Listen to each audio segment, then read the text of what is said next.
Okay. He was just right over on the other side of the room. He seldom goes to the other side of the room, so I wasn't expecting him to be there. So he's on the other side of the room. Um, okay. I was talking about transsexuals and as a bioweapon, and I was defining a bioweapon a little differently from the way we had defined it before. I was defining a bioweapon as anything that alters a normal biological function, not only in a body, but in a society. Okay? So I'm expanding it from biological, medical, into sociology and politics. Okay?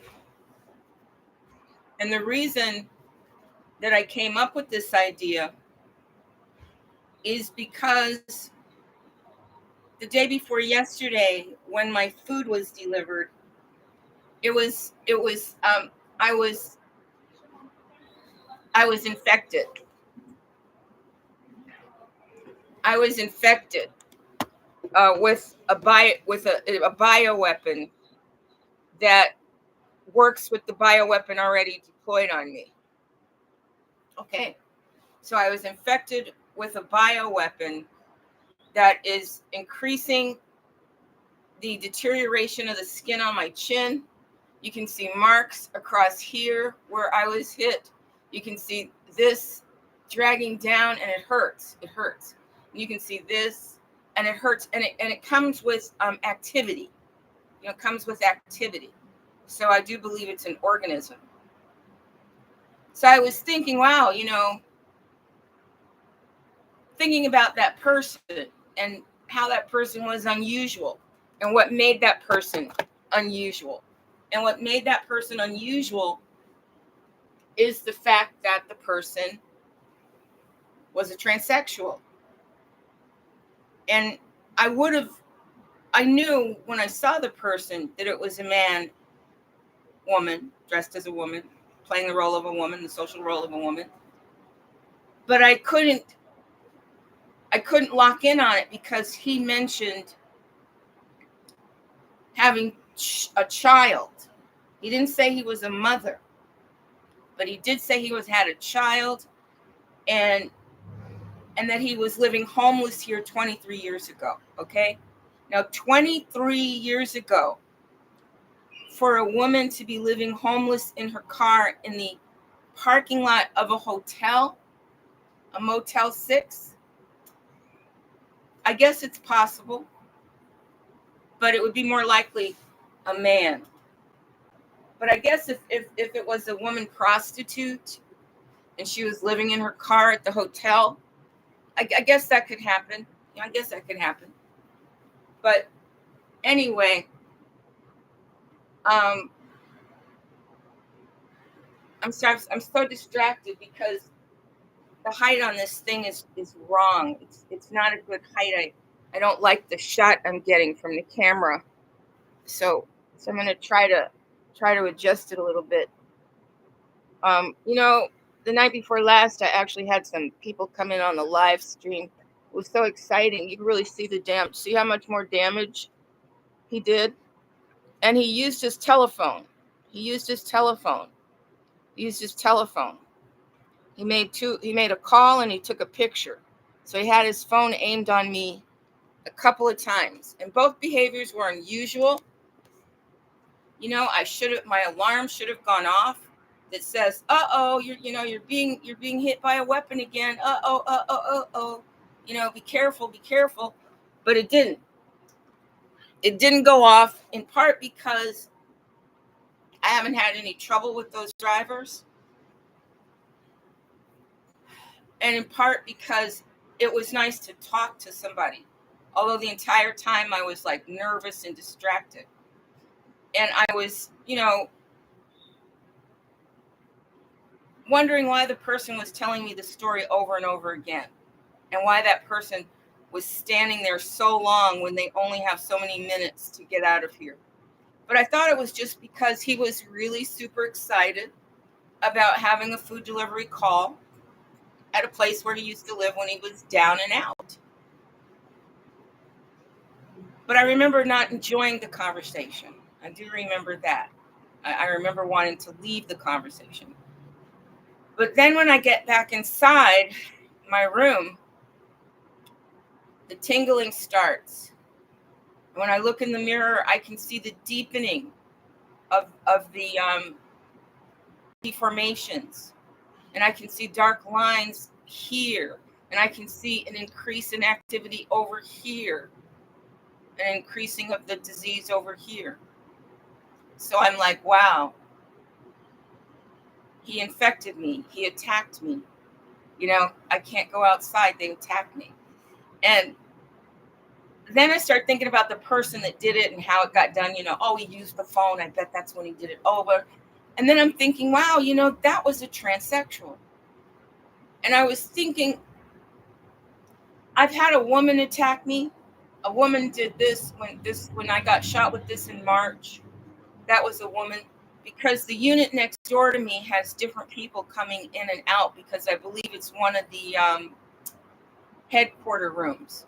There's a headquarter on that side where Marcus Smith and Keidra Smith are, and they're the ones that did the earworm.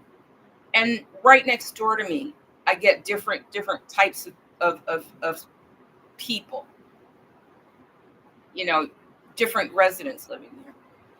Okay, so I had mentioned that part of the reason why I think I got attacked again is because I mentioned the Pecan rooms at the Pecan in Brownsville. But I don't know what'll happen tonight when I mention the fact that around 2 or 3 in the morning, I saw a tall, dark, handsome man being followed by a 2.5 to 3-year-old child. I believe the child was even in a diaper, but I'm not sure. And the child had no shoes and no shirt on, like the boys that used to be in the Pettis family stable down the hall. So I'm seeing this child, and I'd seen the child earlier today. In fact, the woman with the child stood in front of my open door for a while. I guess, trying to look inside. I'm not sure. But that's one reason why I noticed them. And she was walking around with the child during a lot of the day. Now, I know that's how they advertise. Well, after the Diddy expose, there was a big sting here in Houston on the child traffickers, the pedophile pimps. And I didn't see the children being trafficked here, being prostituted here. I didn't see it. But in the past, I don't know, maybe week, maybe a little longer, I start to hear children again. But, I'm not concerned. Now, this child is a fair-skinned child with long hair, long mixed race hair, curly, naturally curly, kind of straight, pretty straight hair, kind of blondish colored hair. But the woman being his mother was a brown-skinned woman, and the man that was leading him around last night was also a brown skin. So what they do is they take children from the state and become the legal guardians of children from the state. And they hand select these children, to be cute little kids. And once they have the authority of a parent, then they turn the kids out. And the little kid looked happy and everything. But I had to cry. I was already kind of in a weepy mood, but that just totally set me off. Because when I saw the kid earlier in the day, I didn't want to think it. But then when the kid keeps walking around with the guardian, it's walking around a lot, I'm thinking, wow, But then 3 o'clock in the morning, 2 o'clock in the morning, I look out. Okay, so I don't know what that's going to do to my life, okay? Because I don't belong here. Because I am not into watching kids get pimped. And I'm a danger to the pimps, which makes them hostile to me, which makes them try to break into my room. Like last night, somebody tried again, break into my room. I can see the tampering.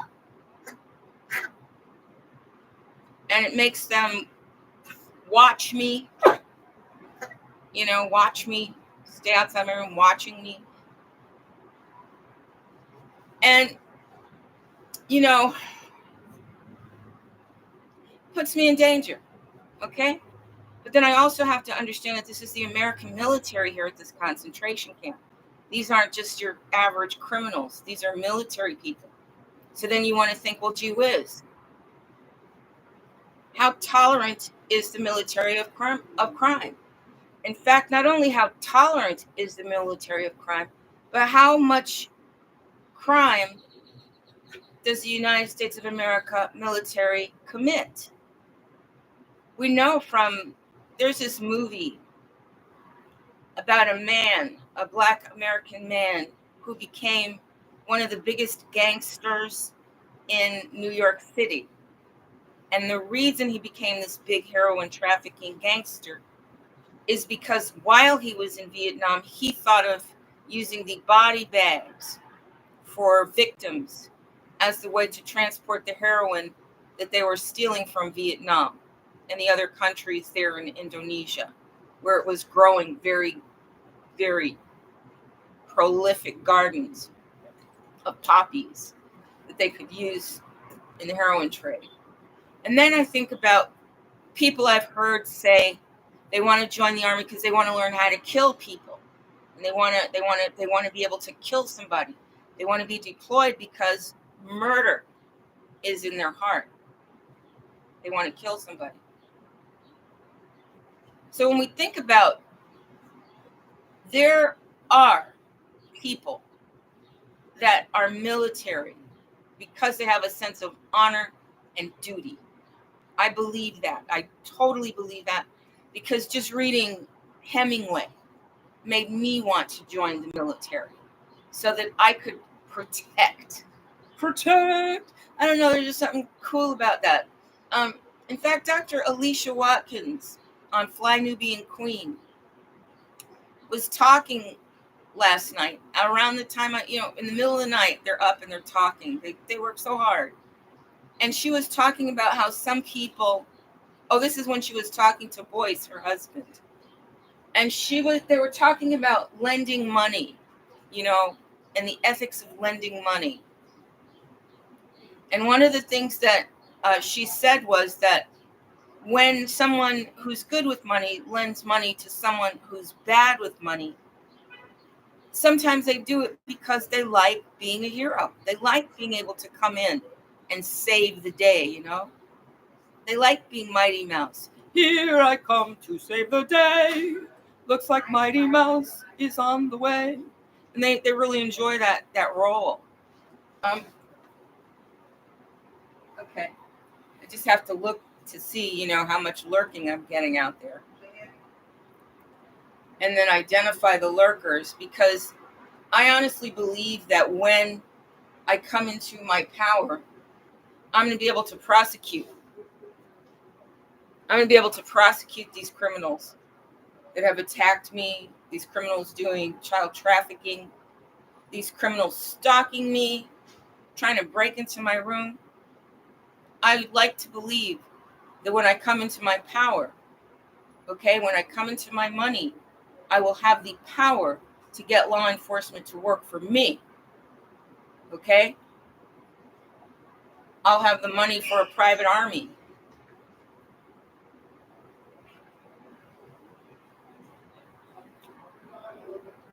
And then I can take care of some of my problems that the European judiciary and law enforcement refuses to deal with and tolerates as a part of their economy. So imagine you've got all these pedophile pimps in the United States military here at this concentration camp, but imagine you've got them deployed throughout the world. Okay? Everywhere there's an American troop infestation, there is child trafficking. Now, I'm not saying that as a fact. I'm saying that as a postulation. I'm saying that as an assertion, as a suggestion, as a theory, because of what I see here. You know, Marcus Smith actually was directing customers to the rooms that they go to. He has an administrative role in the pedophile pimp business going on here, as well as the, marijuana business going on here. And I've seen thieves here. Foxy, did he get out?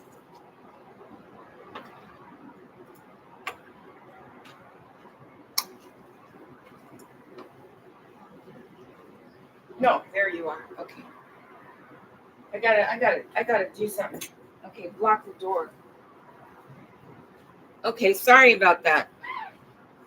I need, Foxy got out once a week and a half ago or something, and I don't know if somebody might be malicious and hurt my dog. You never know exactly what is going to happen when you're living with criminals and you're not one of them, okay? So I think that the reason that they went through all this trouble to do this, to have a transvestite attack me and deliver another dose of this bioweapon to my face, is because I was talking about the pedophile pimp business in Texas. Okay? And the reason that this all came together was when I saw the little child last night being led around by someone who's obviously not his father in the middle of the night, and a child I'd seen running around all day. And a cute little child, really pretty little child. And I don't know if it was a boy or a girl. It had very long hair, braided up, no shirt, no shoes is the uniform that the little prostitutes are forced to wear.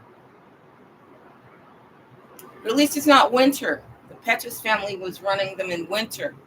And I had to, look at them running around with no shirts and no shoes in the winter time.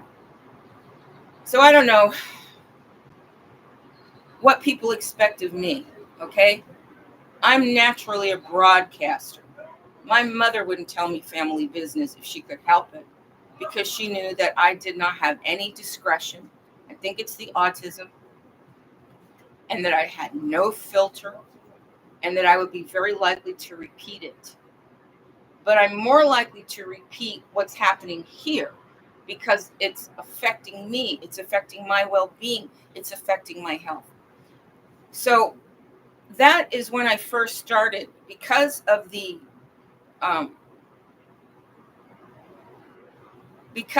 Uber Eats driver that took out his phone, her phone, and aimed it at me twice. And then I get the disease reaction that I got when a woman at this store in March 2nd, aimed her phone at me, and I got this injury that fed into this injury. So they're able to use their phones to deliver this weapon upon me, because I was thinking, well, I didn't see anybody that could actually have aimed at me. And when I saw that really ugly man that lurks around and tries to break in all the time, he was walking. So I didn't see any weapon aimed at me. And I did see a woman in the parking lot near the end, but she didn't aim anything at me. So I was trying to figure out, well, how did she deliver this attack on me? Is it just witchcraft? Which to me is using interdimensional and advanced technology weapons that travel through the air, like smells, or that are delivered by interdimensional beings that you can't see them in the human eye realm. You can't see them.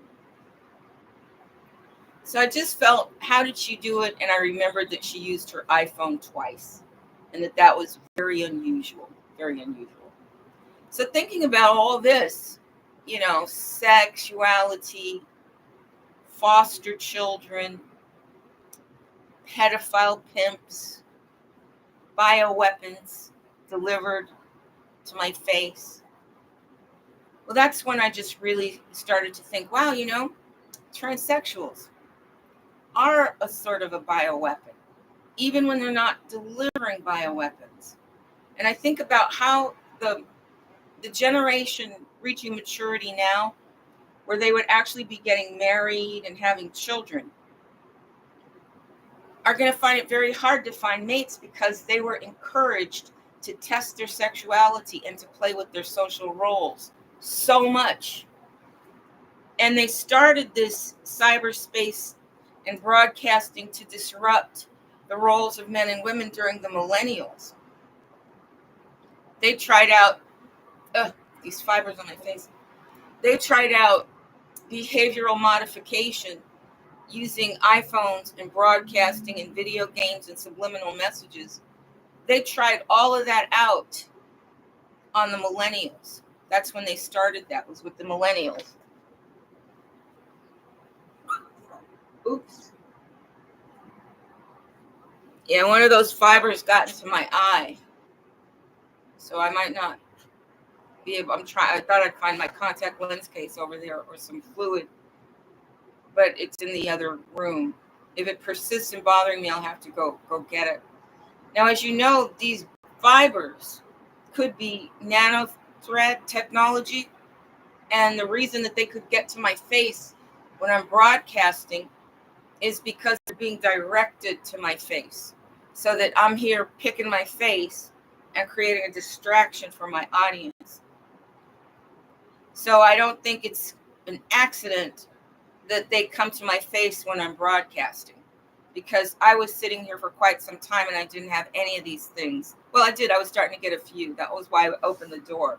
I had to decide to open the door. Okay.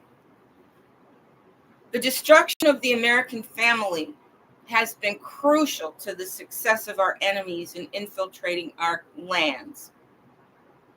At the end of the day, it's all about who controls your land, who controls your water, who controls your air. Because you do not need gold to live. Gold has no nutritional value.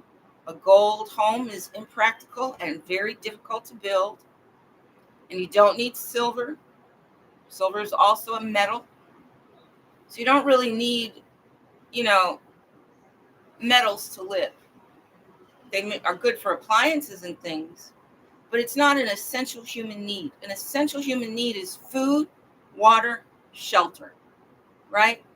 Now, if you want to, that's what human beings need. Now, if you want to go to the next level of human needs, you have society, you have other people, a context. One of the things that W.E.B. Du Bois formally established when he established sociology, I'm sorry to keep picking off my face, but they really have these things coming in here. Let me turn my fan on to blow the fibers off.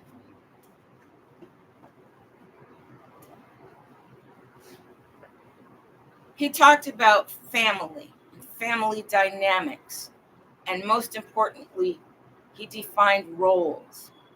Now, W.E.B. Du Bois did not define the roles of a family out of his imagination. Like any other scientist, he looked at what already exists and then tried to find explanations and events that he could name. And roles is one of the events that W.E.B. Du Bois was able to name. And a role is your function. It defines your puzzle piece in the larger puzzle, in the picture. What space do you hold in this society, in this social grouping? Okay?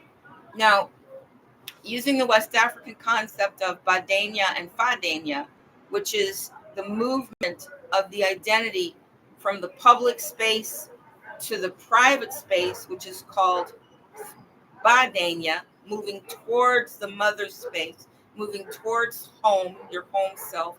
And Fadenia is the movement of you as a social entity out from your home into the larger society. And as you go through, you start with being an individual in a Badenya, Badeyenda,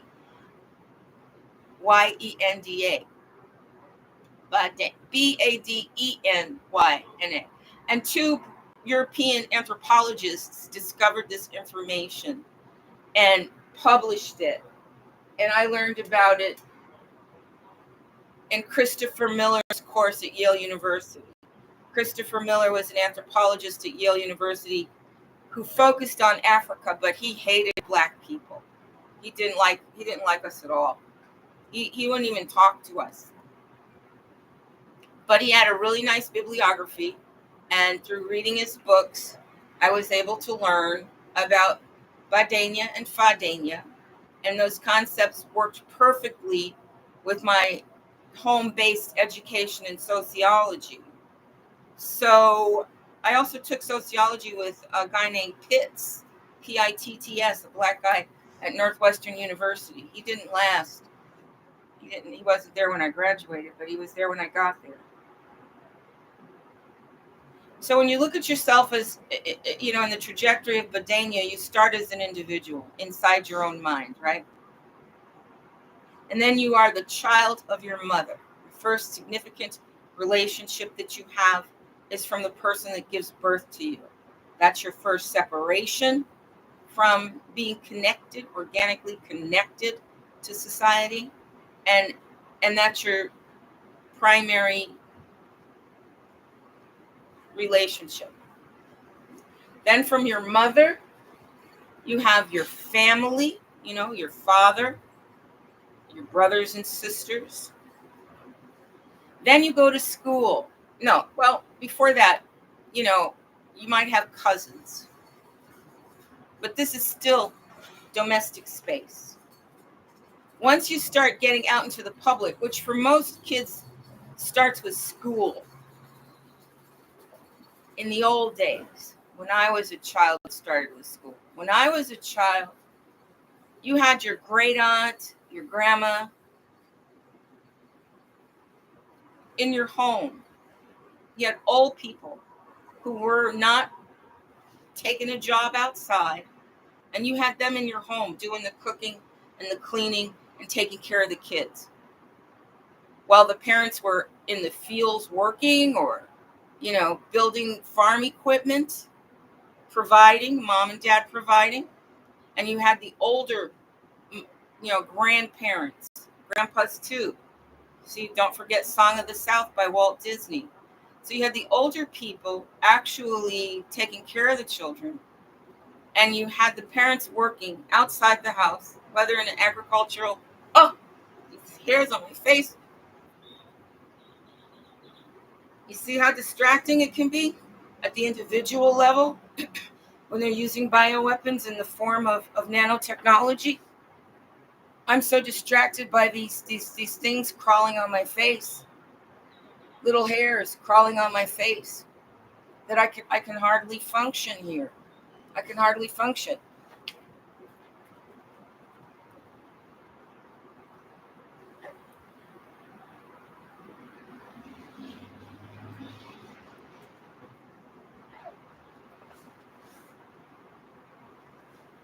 So imagine what transsexuals do to an individual woman's consciousness. If you can have these little nanofibers blowing all through my room, driving me crazy, imagine what you could do with another person that you've deployed as a weapon against women. Okay? So once you get out into school, you're in the larger society. Now, what they did using the post Gloria Steinem economic system that drove women into corporate slavery, what they did with that move, when they deployed that move on society, using the economic system and the judicial system and the public broadcasting system, when they did that, they disrupted the family. They made it so you couldn't depend on grandma and grandpa and great grandma and great grandpa to watch your children, and the auntie that never got married. You can't count on them to watch your children anymore. Now you've got to take your children to child care. There was a huge child care scandal in the 1980s about a child care center run by Europeans in the Midwest, maybe Iowa, maybe Missouri, I'm not sure which. And the child care people were pedophile pimps. They would take the children out of the school and pimp them out. And the parents knew nothing about it until it all got exposed. So I didn't want my children to be, in childcare. So anytime I took my children to childcare, I was there as a volunteer. Yes, I would volunteer. And I remember one school in Chicago where I had my son go into preschool when my daughter was just a wee infant. They didn't have a volunteer program until I started volunteering. And then they had a volunteer program. We actually put on a theatrical production that year for a fundraiser. And that was really incredible. We used Dionne Warwick's song. See these hairs? Look at these hairs. We used Dionne Warwick's song, That's What Friends Are For. It was a wonderful little story that one of the other parents actually wrote, because once you had a volunteer, well, you had a parents organization in there, right? And once you had a volunteer, you actually had an organization of parents interfacing with the school. So we were able to do a fundraiser that year. It was really, really incredible. It was really a great year at that preschool. It was a Montessori preschool. Holy Family was the name of it. And it was run by Black Americans too. It's Black American Montessori school. And I just started a volunteer program there because I didn't want to leave my children unsupervised by me personally because of pedophiles out there and pedophile pimps and that preschool of Europeans in the Midwest that was pimping children out while their parents were at work. So once the economic system demanded that all household members that are physically able should be working, and then they used all the public broadcasting to reinforce this new social structure that all men and women must have jobs, to the point now where you're not even considered a person if you don't have a job. If you're not working for an European corporation, you don't even count. You can't even get Social Security to take care of you when you get old if you didn't spend at least a decade of your life working for the system or married to somebody who worked for the system. So imagine how many people are homeless today because in the 1990s and 2000s, the corporations started divesting themselves of employees. And you got transient workers, you got people working on contract, you got independent contractors who had essentially been marginalized out of business when we were successful. In the 1980s, we had Moynihan in the government under Ronald Reagan create restrictions on the freedom to operate a business for third-party contractors, which was what a lot of other Black entrepreneurs in tech were doing. I wasn't the only one who found an escape from European racism and European nationalist judgment that can impact your earnings and your progress. I wasn't the only one who became an independent contractor, as they say, but to me, I was an entrepreneur. But because the Europeans wouldn't do business with us individually, we had to do business with their middleman and become third-party contractors, where their European agency middlemen would interact with the corporations, and then we would buy the contracts from them for a percentage of our hourly rate. It was maybe 8%. It was a good percent. You didn't really know what the percent was because they didn't always share that data. I was in the industry as a consultant long enough to learn a thing or two about what they were billing me at. But just at the point where people like me had developed enough credibility with a client base to not need the third-party contractors, they came in and instituted a law. The European government came over to protect the economy for Europeans. It's at the point now where the economy is even locking European entrepreneurs out. I was listening to David Wilcock for a little while today in his live broadcast, and he was talking about his attempts to create an aerospace industry manufacturing company and how the European legislation is armed against him, just like with Alex Jones and Donald Trump, that he's facing all of these lawsuits to prevent him from using a property that he's acquired as a manufacturing base in New York. So the use of the courts to protect European nationalist foreign agencies and corporations also hurts European entrepreneurs as well as we American entrepreneurs. So it's a very damaging company. But as long as they're able to do this and no one is able to talk about it, they're going to end up disabling anybody who would ever get enough money and power to be able to fight them with his own agency, with his own free will, because they're wiping them out at the stump. They're cutting them as soon as they start to grow up. They'll steal the data that they've created, steal their business plan, and chop them off so that they have no ability whatsoever. No ability at all. So that was something I learned from David Wilcock today. Now, I know I'm off on a digression, and it is the stream of thought, stream of consciousness style that I use because I find that it works better when I was lecturing literature in the university. I found that my stream of consciousness style of lecturing was extremely effective because I was able to reach many different areas that would trigger responses in many different students. So it works. So while I mentioned David Wilcock, let me continue talking about him. I listened to him for a little while before I had to do my own show. And he was talking about a time in his life when he was not a good person, I think, when he was kind of interacting with evil. And he kind of started this part of the conversation by talking about a dream he had where he had summoned a demon, and he felt happy that he had summoned this demon.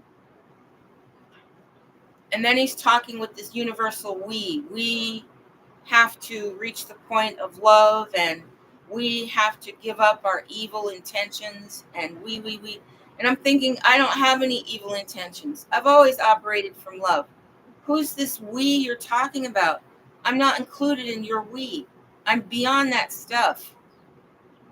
And if I summoned a demon in my sleep, I would be totally shocked.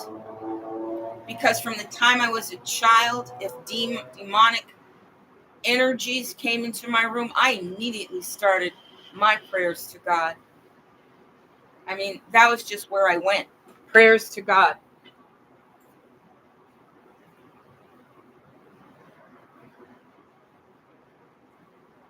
Uh-oh. I don't see my rosary. It's around here somewhere. Prayers to God, right? Because I would never summon a demon, and I'd never be happy. Here it is. And I'd never be happy to summon a demon. Okay? I would never summon a demon, and I would never be happy if a demon appeared in my dream. If a demon appeared in my dream, I'd be praying all the next day, probably. Although I would not say no to a supernatural, extra-dimensional, good ET army of good. I would not say no to people in the same realm that demons roam, that same supernatural space.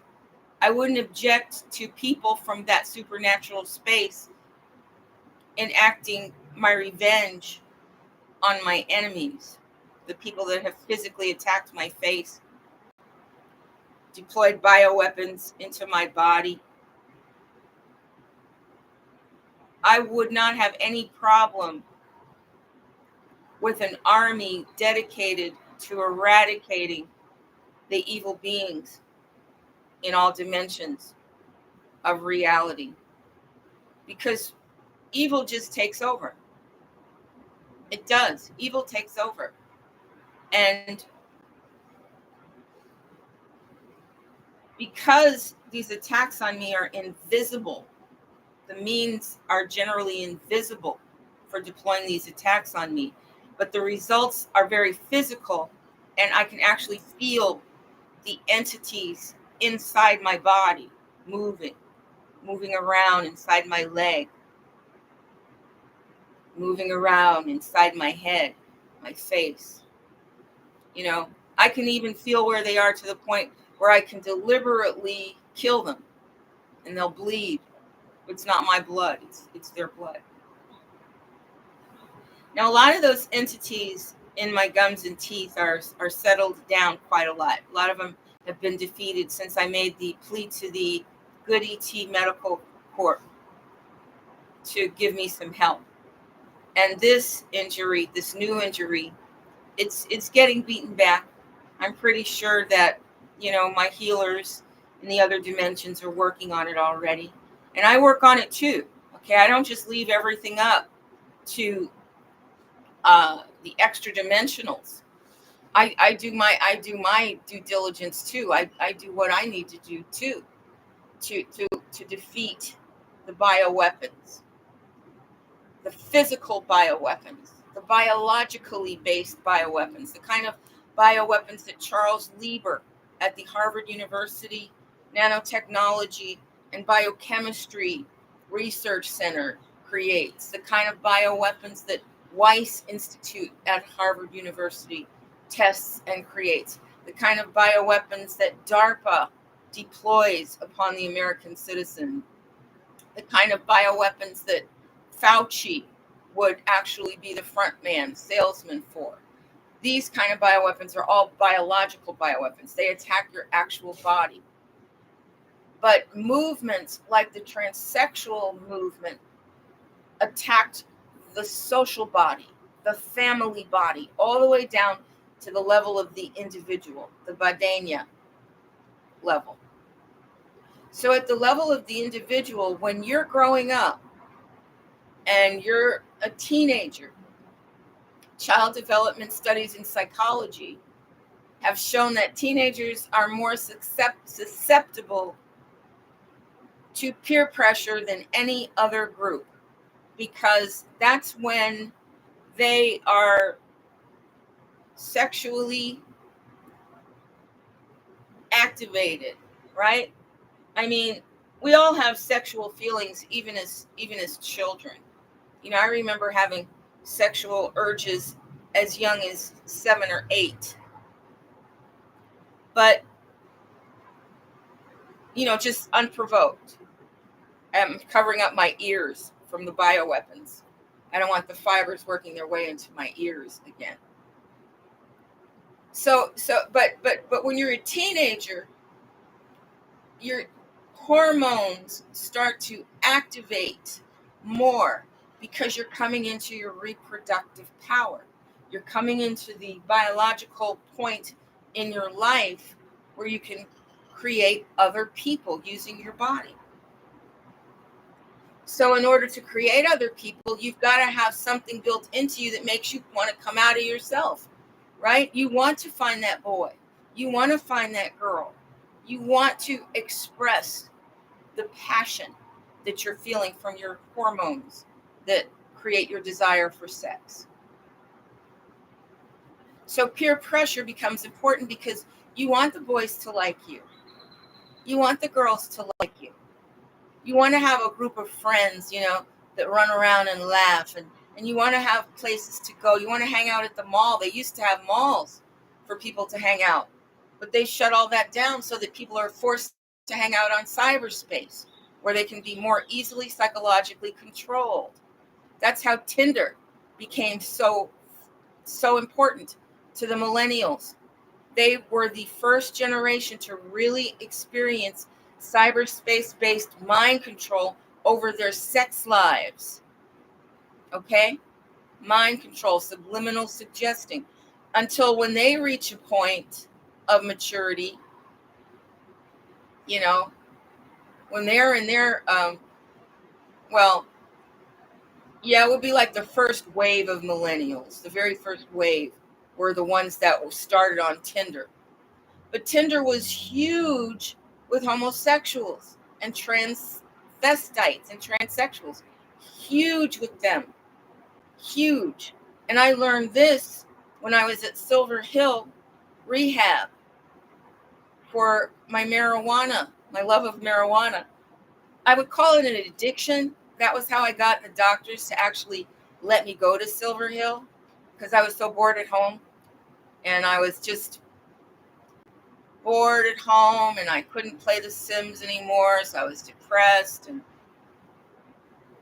I was using marijuana pretty regularly, and I was thinking, I'm going to go to rehab. So I went to Silver Hill there in Connecticut, where Michael Jackson went. I was in the room over his, and where Mariah Carey went. I was in a different building from her building. So Silver Hill is a very affluent rehab center in Westport or someplace like that. Real prestigious Eastern Connecticut, New York bedroom community. And I met crazy rich Europeans there.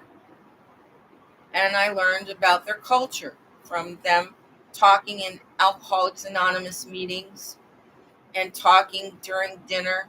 They had the best fried chicken at that hospital. Oh my God, their fried chicken was so good. That was another reason why I liked, to go to the hospital. You got good food.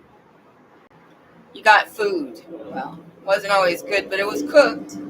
And my kitchen was broken. And I didn't like to cook anyway. I hated cooking. Always hated cooking. I mean, I can't boil eggs right. I don't like to cook.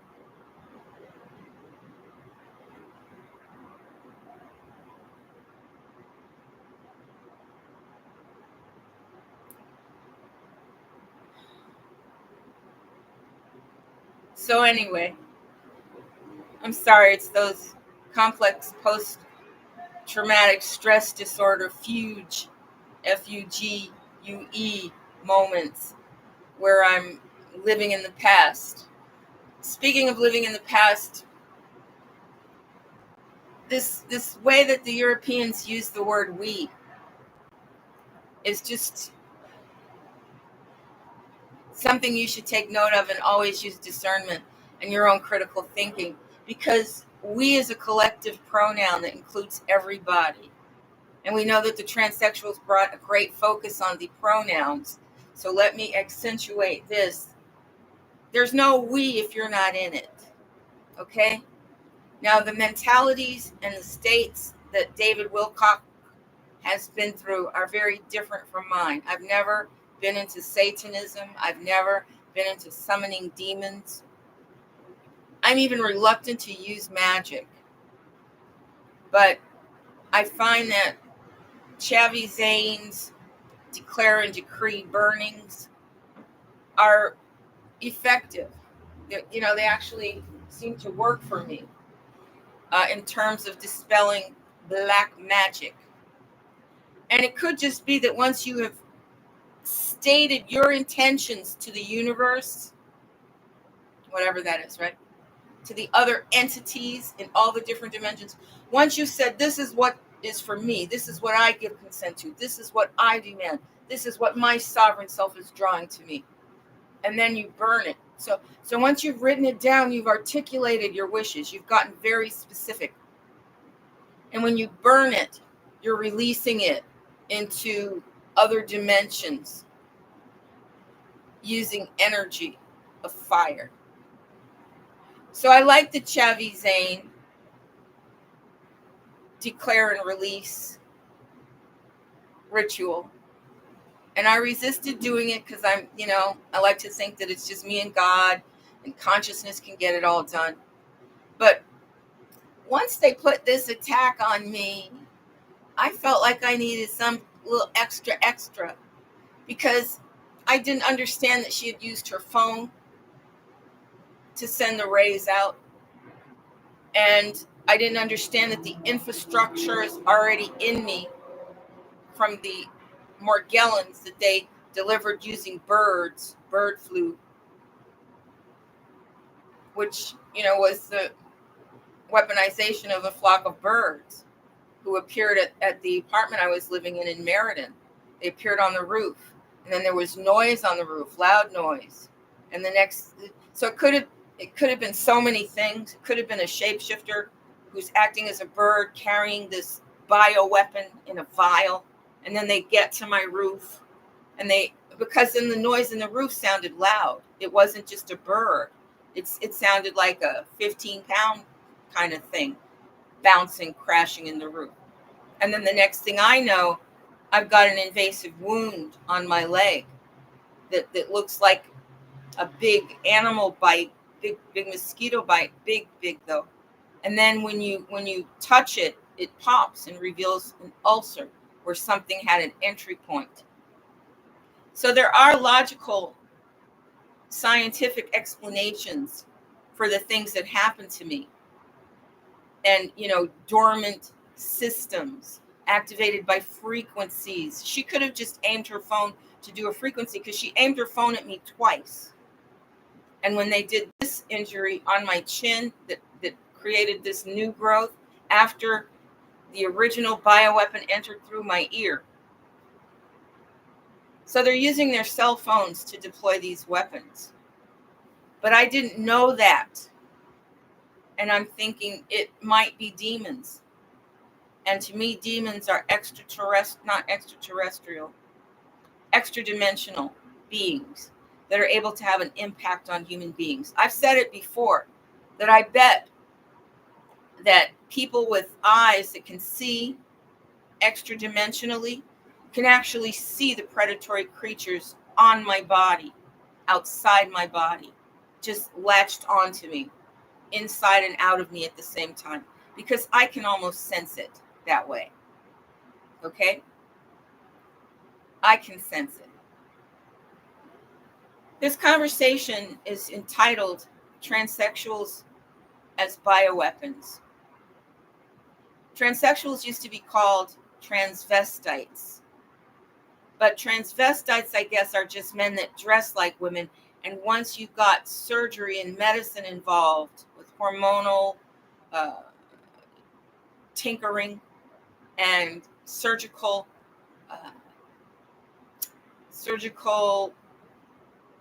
deformation, molestation. What's that word? Surgical. When somebody deforms you, somebody attacks you and deforms your body. Well, once they added that, it becomes transsexual. And they'd already manipulated the minds of the young people during their sexual development to not feel that they had to fulfill the role of a husband or wife one day. When I was coming up, children played in the toy kitchens. Okay? Children pretended to be husbands and wives with children. They'd even have somebody play the baby, you see. When Barbie first came out, and Ken and Midge and Alan, well, they would go dating in the sports car and hang out at Barbie's dream house. But it was still the idea of mating and mating rituals between men and women. Well, these mating rituals go through every culture of humanity because they're very important rituals. In some societies, tribal societies, there are even initiations The Jews have a bar mitzvah and a bas mitzvah to signal the time when a boy must begin to think like a functioning man within the society that they're in, that a boy becomes a man. Some circumcision rituals in Africa, according to anthropologists that I've studied, also signal the day that a boy becomes a man. And a boy becoming a man doesn't just mean that he's sexually mature enough to reproduce. It means that he starts to learn the responsibilities that come with the power to reproduce. Transsexualism became a social movement.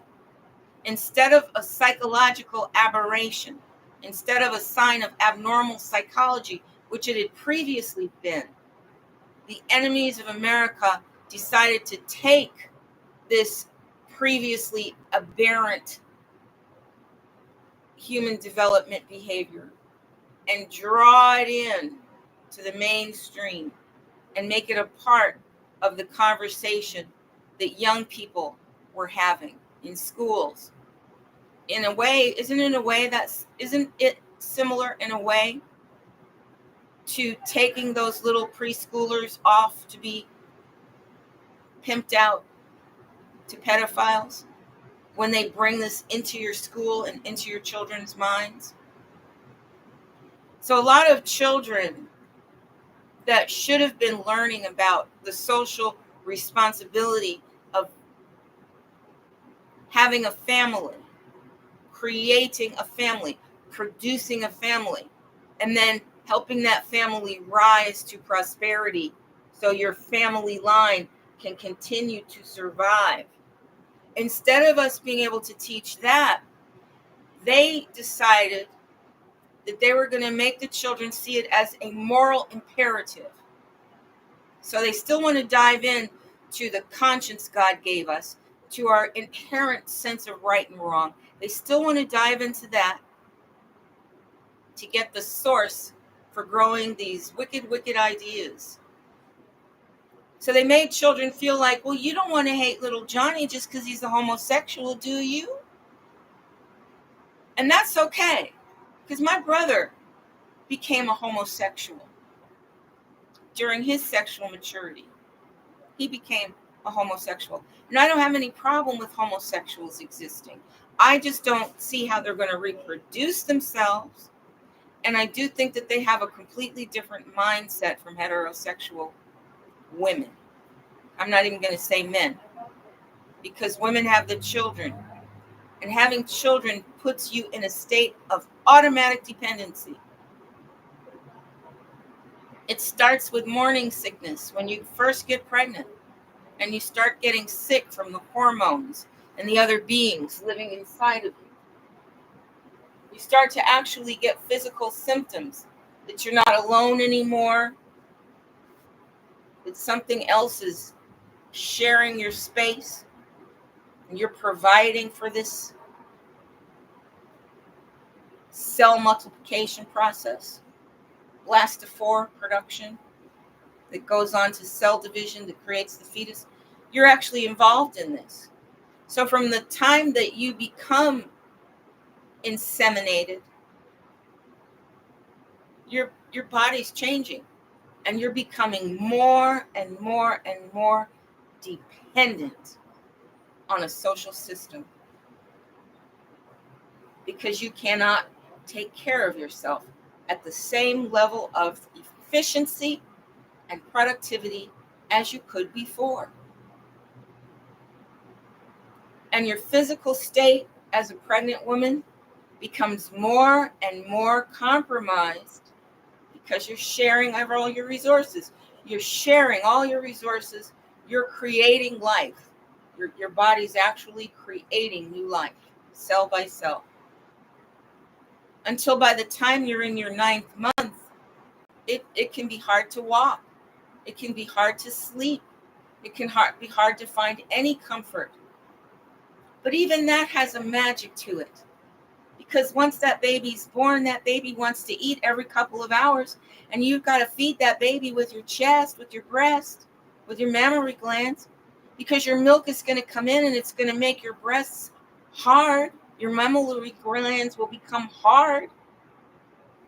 And if you don't feed that baby, that milk will actually squirt out by itself from the pressure of milk production in your body, in your breasts.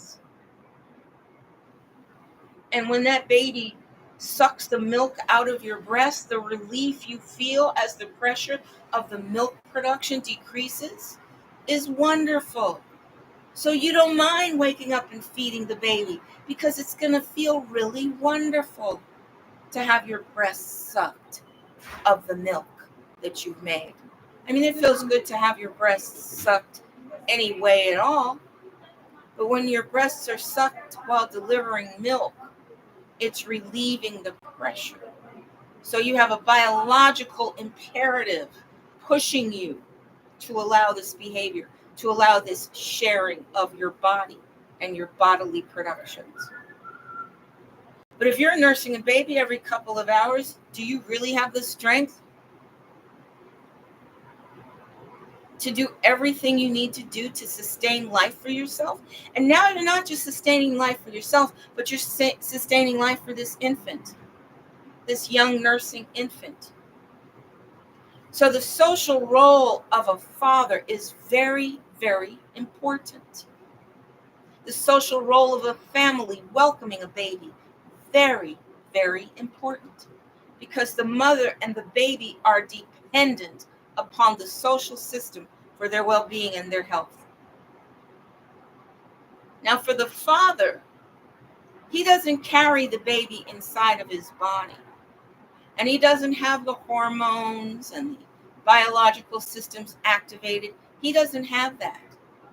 But some men say that they have a sympathetic pregnancy, that they can feel the things that their wives are going through. So there might be an extra dimensional attachment between a father and his unborn child and the woman that's conceiving the baby.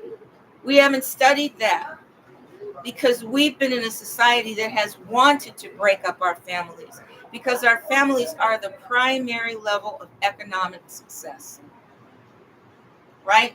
The primary level of economic success and political activity is the family. Your first political act in life is when you cry for your mother to nurse you. That's the first political act that you do, because that's the first time you as an individual are reaching out and calling out to the world beyond yourself for help. And that's what politics is supposed to do. Politics is supposed to be the world of other people beyond yourself that you call out to for help. So when your political system has decided to dehumanize you, to ignore you, to fail to provide for you, and even to create a government with a judiciary that will cheat you out of your own small business, like what's happening to David Wilcock, like what's happening to Alex Jones, like what's happening to Donald Trump, like what happened to me, myself. When you've got the outside acting as your enemy in a political system, it's hard to survive. But as above, so below, Fadenia, Badenia, the public and the individual, you need the support of other people from the very beginning, from the very first breath you take. You need someone committed to feeding you. You need someone committed to making sure that your waste is removed and from your environment. You need somebody to entertain you when you're bored.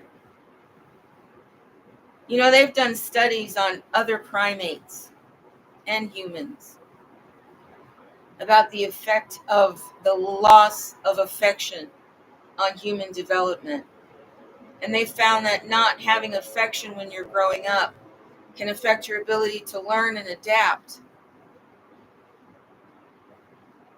So what do you think happens when you encourage psychopaths that are born with aversions towards human intimacy? What do you think happens when you encourage them to take the lead in societies?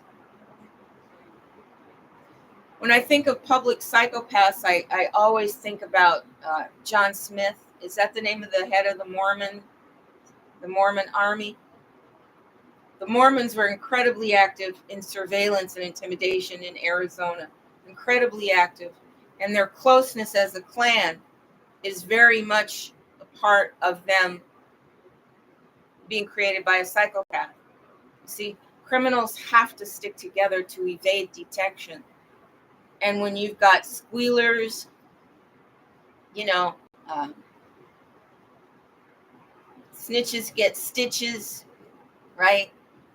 You have to have that mentality going when you're promoting psychopaths.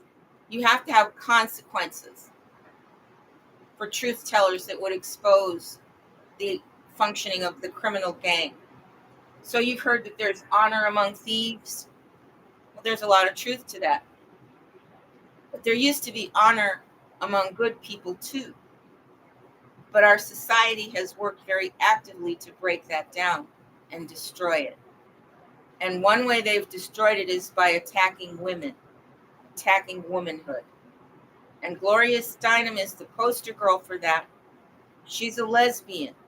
Lesbian is a woman homosexual, a woman that likes women for sex. And when I was growing up, we knew lesbians, but we didn't really talk about them too much. When I was at Brunswick Corporation, I spent a month in the real estate department. And the head of the real estate department was a lesbian. You see, to be a lawyer, and she was in her 60s back then, to have gone to law school and have a career as a corporate lawyer as a woman back then, lesbian was probably what you were. You're probably a lesbian. And the reason for that is because if you were heterosexual, you would have gotten pregnant and had a baby. It would have just come about, especially since this is before abortion was legal. So if you were a pretty girl, sexually attractive, you would have had men and boys coming after you all your life for sex. All your life. Because boys are focused on sex before girls are. Boys, whatever sex is in boys, seems to become activated before it becomes activated in girls. Because I've seen boys get a crush on girls when they're very, very young and little. And the girls aren't even thinking about that. They're more interested in playing with dolls, taking care of baby dolls, than they are with having sex. And look at how that actually works in real life. If you got the males driving themselves towards insemination, and you've got the girls ready to take care and nurture and raise recreations, then you've got the perfect paradigm. A paradigm is a structure that only needs the variables put in it to work. In mathematics, you'd call it a function. In computer science, you'd call it an algorithm. But a paradigm is a social structure. It's a sociology term for a social structure that exists, and individuals just plug into it and act within the paradigm of action. So look how efficient that paradigm is, that you'll see boys who want sexual action from the time they're little. They're falling in love with girls. They're getting crushes on girls. And you've got girls that are working with each other and playing with baby dolls.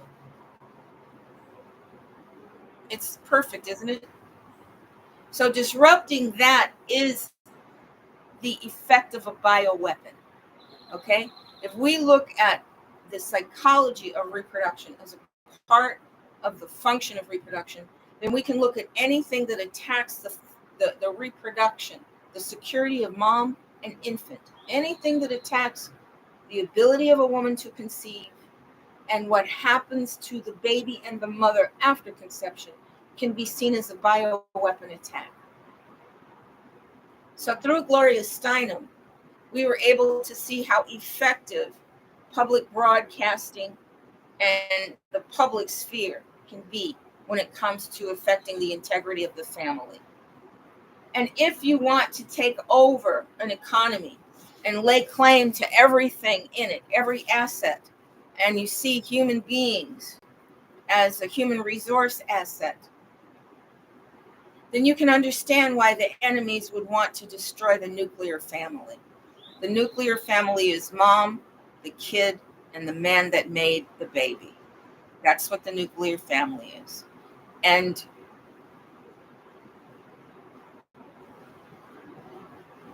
when I was growing up, we considered love as a part of sex. We even called it making love. And that kind of started to die out with the hippies because Gloria Steinem is in the era of the hippies. And as a lesbian, she's already come to terms with the fact that she probably will never be a mother. And she might actually not want to be a mother. And I'll go as far as to say that when she was born a lesbian, all of the desire to be a mother, the nurturing factor, wasn't even in her. Okay? It wasn't even in her. A lot of lesbians will tell you that even as a little girl, they knew they never wanted to be a mother. It just wasn't in them. Whereas a lot of heterosexual girls just take it for granted that they will become mothers. They don't even question it. They just start to plan for the inevitable event. Now, some women wanted to have babies, but were biologically unable to have babies. And I'm not talking about them at all. I'm not talking about why God would make sure that some women would not be capable of reproducing themselves. I'm not going to even talk about that because I don't know anything about it. I just know that a lot of lesbians throughout the ages, when homosexuality was seen as a dead end because homosexuals don't reproduce. So if you have a homosexual, you just had a dead end in your family. That's not going anywhere because that person is not programmed in their DNA to want to reproduce. Okay? Just like their drive to have sex and bond with the other gender and their disdain for the gender they should be attracted to, just like that's built in them. So is the psychological component of not even wanting what heterosexuals want. So if you want to attack the nuclear family, which is mom, dad, baby, the first economic unit, because you want to control the economic system, can you think of anything better than confusing people when they're trying to learn their roles and develop responsibility for their sexuality? Can you think of any better weapon than to confuse them or pervert them using subliminal messaging, using frequencies, using public education, using public broadcasting, using video games, using peer pressure? All of these things were deployed, starting with the millennials, the little gap between, just as the millennials start to get started, just as the video games start to take over the time when you might be telling stories about your family to teach your children about their heritage. You don't get that anymore. See, when I was growing up and nothing good was on TV, which was often, or you couldn't watch TV much, which was the conditions in my house. My mother was an intellectual, and she always saw TV as a distraction from developing yourself mentally. We used to tell stories. We used to have talent shows on the weekends. We used to do recitations and listen to recitations of poetry. That's how I learned about Paul Laurence Dunbar in my home, when my mother and my aunt are doing recitations that they learned when they were in school, Black American schools, schools focused on education, not indoctrination.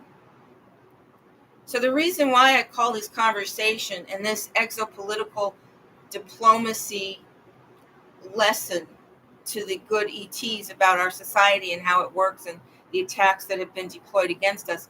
The reason that I chose transsexuals was because the transsexual that attacked me and burnt my face reminded me of how malicious a force transsexuals have been on the American human race. I remember when it was just homosexuals and they were not openly trying to be women, and they hated women so much. I'll tell you just two of my many experiences with homosexual men that on the feminine side.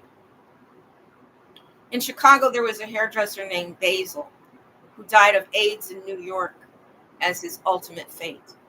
But while he was working in Chicago, my good friend Sandra found him and told me about him. And I went to Basil, and Basil was wonderful. Basil used products that really overrode any attempts to ruin your hair being deployed on you by the cosmetics industry that wanted Black women to have low self-esteem by attacking our hair.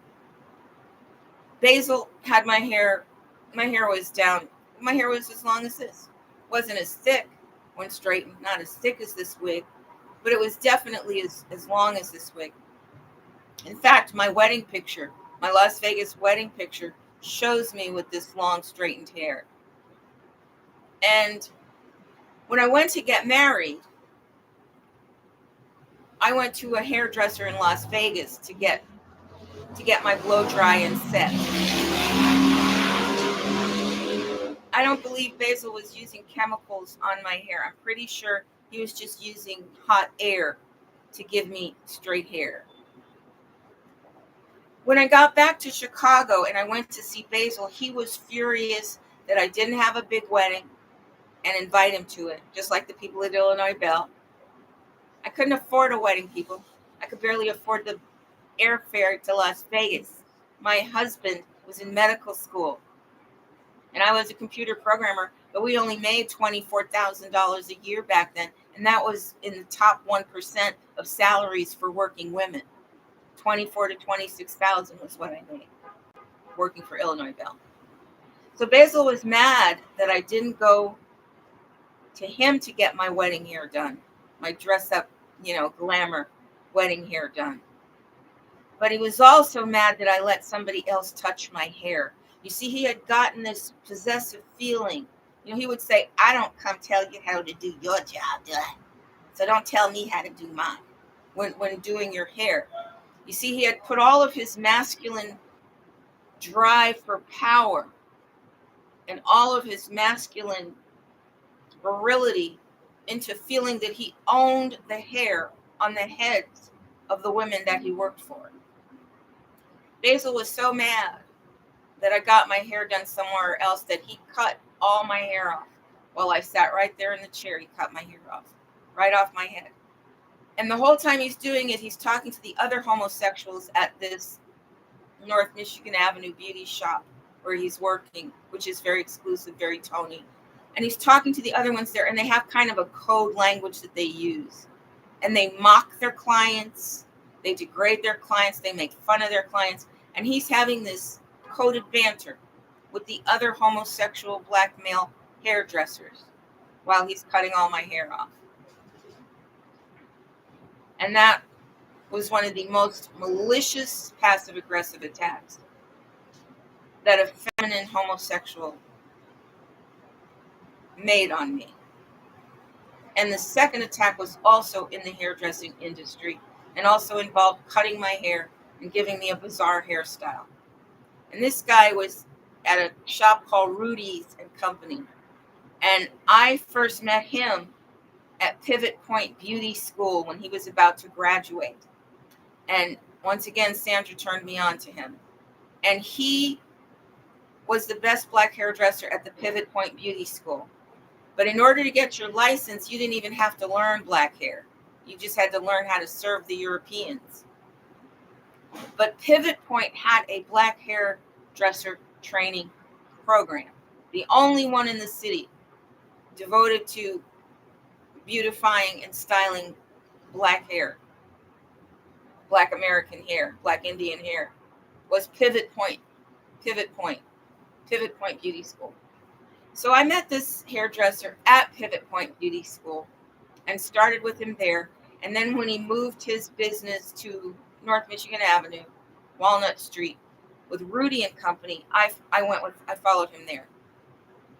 He was actually Oprah Winfrey's hairdresser. He actually, once he graduated, he got Oprah Winfrey as his client. Well, this guy was unmotivated when he cut off all my hair. He cut my hair up to here and made it asymmetrical. Now I'm in business. I don't want to walk around with a punked out asymmetrical hairstyle.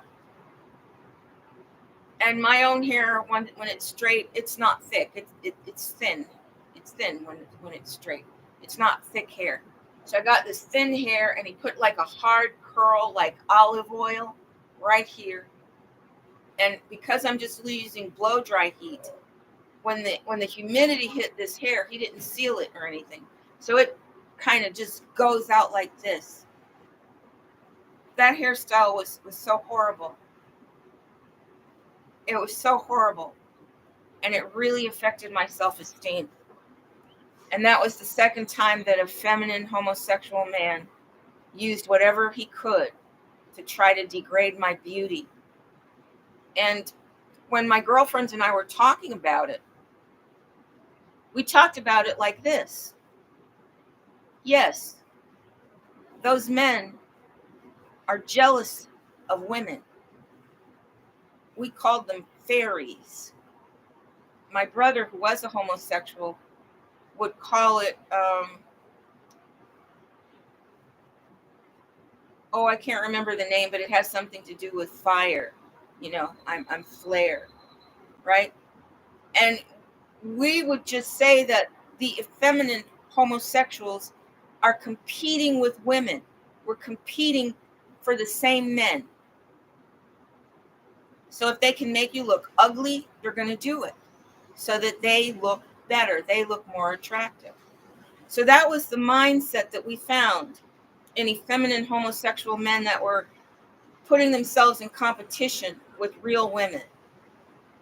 So if you want to destroy the human American family before it even gets a chance to begin, one of the ways you're going to deploy homosexuality is by using the malice that's born and cultivated in these effeminate men, the sense of masculine competition within them that makes them want to get your guy, okay? And he'll get better sex from that guy because that guy will be willing to do anything for him. And you might not. I certainly am not willing to do anything for a man in sex. I have taboos about sodomy. And interestingly enough, so does the Bible. So does the Bible. And I don't know, I'm not a man. Maybe sodomy feels super great. And if sodomy does feel super great to a man, that would be one reason why it would become taboo.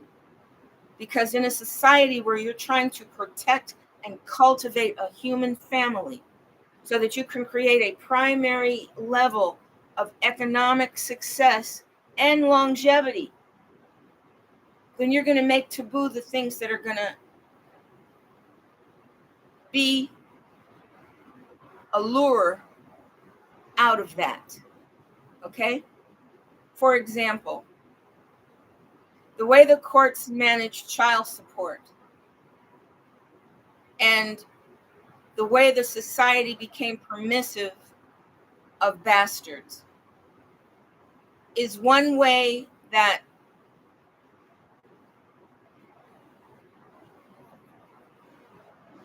men and women felt more comfortable having children without securing that economic system. Okay?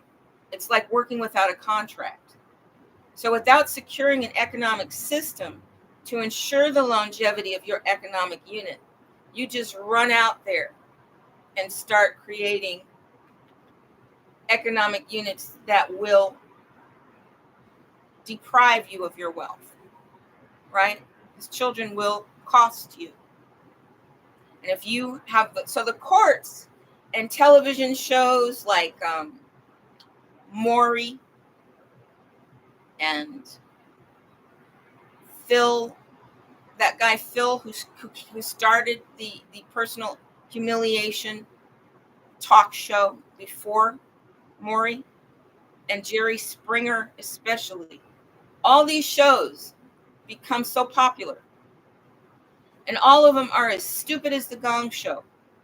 When I was coming up, the Gong Show got started, and the Gong Show was the stupidest show that you ever wanted to see. It was just stupidity and silliness and goofiness. And the guy who created the Gong Show, Barris, later admitted that he worked for the CIA, that he had a secret identity as a CIA agent.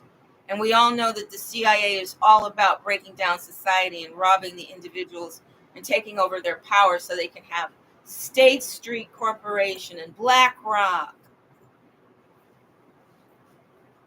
and Vanguard, so that they can be the wealthy, they can be the royal class of America, and the rest of us are slaves. And we know the CIA recruits a lot of psychopaths.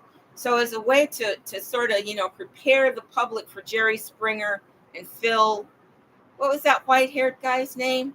Phil Donahue? Phil Donahue, was that his name? For Phil Donahue, and it's probably not his name. I make mistakes all the time. And Maury and Jerry Springer. The idea of American families having children out of wedlock, and men saying, that's not my baby, and women saying, oh, yes, it is, and being proven as liars, that really went a long way towards creating chaos and lack of financial responsibility for the American family.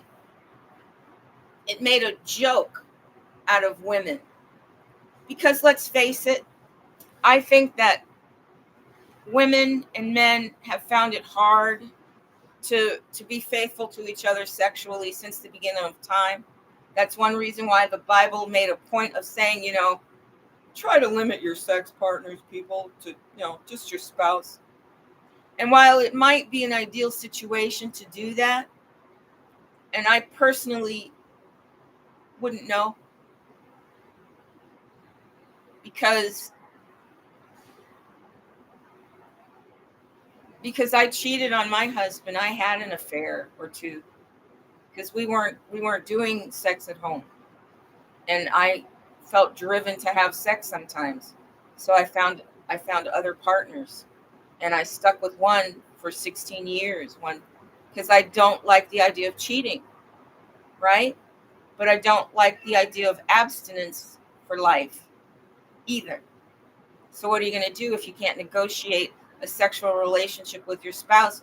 Because maybe your spouse has a lot invested in cheating and doesn't want to be the only one committing the sin. But I have to admit that my ideal vision is that my private parts are so private that I don't even want to share it with him. Okay? Because to me, it is a giving of myself. To me, it is an extra physical experience. It happens. For me, sex doesn't just happen in my body. It's not just bodily sensations. I leave my body during sex. Okay? I leave my body. Don't you? So we know that there's a whole spiritual component when we share intimacy with each other. And I just don't think it's something, that you should spread around. Now, when I was in college, promiscuity was kind of popular and rape was kind of common. So I ended up having a lot of sex partners in college during a certain year or two while I was there, maybe a year. And I didn't like it. I didn't feel proud of myself. I didn't feel powerful. I felt like a slut. I felt so bad about my promiscuous behavior that I even gave that part of my personality, the part of my personality driven by lust. I gave it its own name. I gave that aspect of myself her own name because I didn't want to claim that lusty woman that would sometimes exist not to be denied within myself. But I'm old, so I don't have all those hormones. And I learned self-discipline because I still felt shame. I still felt shame when I went outside my marriage to get sex with my lover. I still felt shame. And then after I was divorced, I wanted a commitment. I didn't want to just have a Tinder kind of relationship with life. I didn't want men just coming in and out of my life like I'm a prostitute or something, a free prostitute.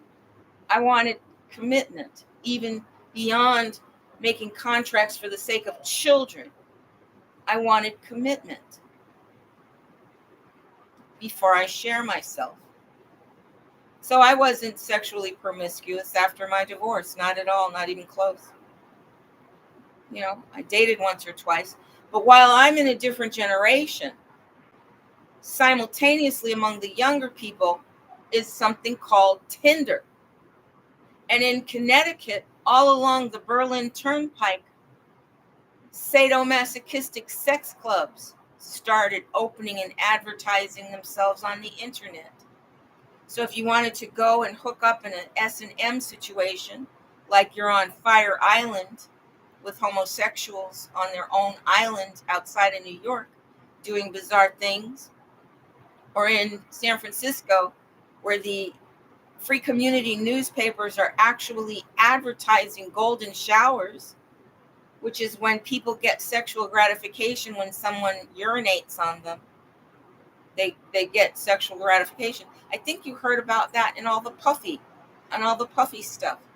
So if you wanted to take that from San Francisco homosexuals and hippies on Haight Street, drug-addled reprobates in San Francisco, sex maniacs in San Francisco, free love, where that was allowed to thrive. And on Fire Island in New York, in upper New York State, in the Penn Yan area, where a lot of homosexuals from New York bought their vacation homes, their weekend homes. I even visited a house that was made for homosexual sex. They had a bathroom that didn't have a toilet. It just had a lot of plants and an opening balcony that would look down. And that was the bathroom. It was made for people to stand there and urinate and give golden showers, and the people beneath to stand on this tile surface and get urinated on. I saw that with my own eyes and said, what kind of bathroom is this? I said, oh, this reminds me of my imagining what they mean by a golden shower in San Francisco. This reminds me of a book I read that I got out of the Chicago Public Library entitled Faggots. Faggots is the name of the book, and it described homosexual community. Because I was curious. If my brother was a homosexual, I wanted to know, what's that about? What's that about? Now, interestingly enough, I never read a book about lesbians because I wasn't really interested in being one.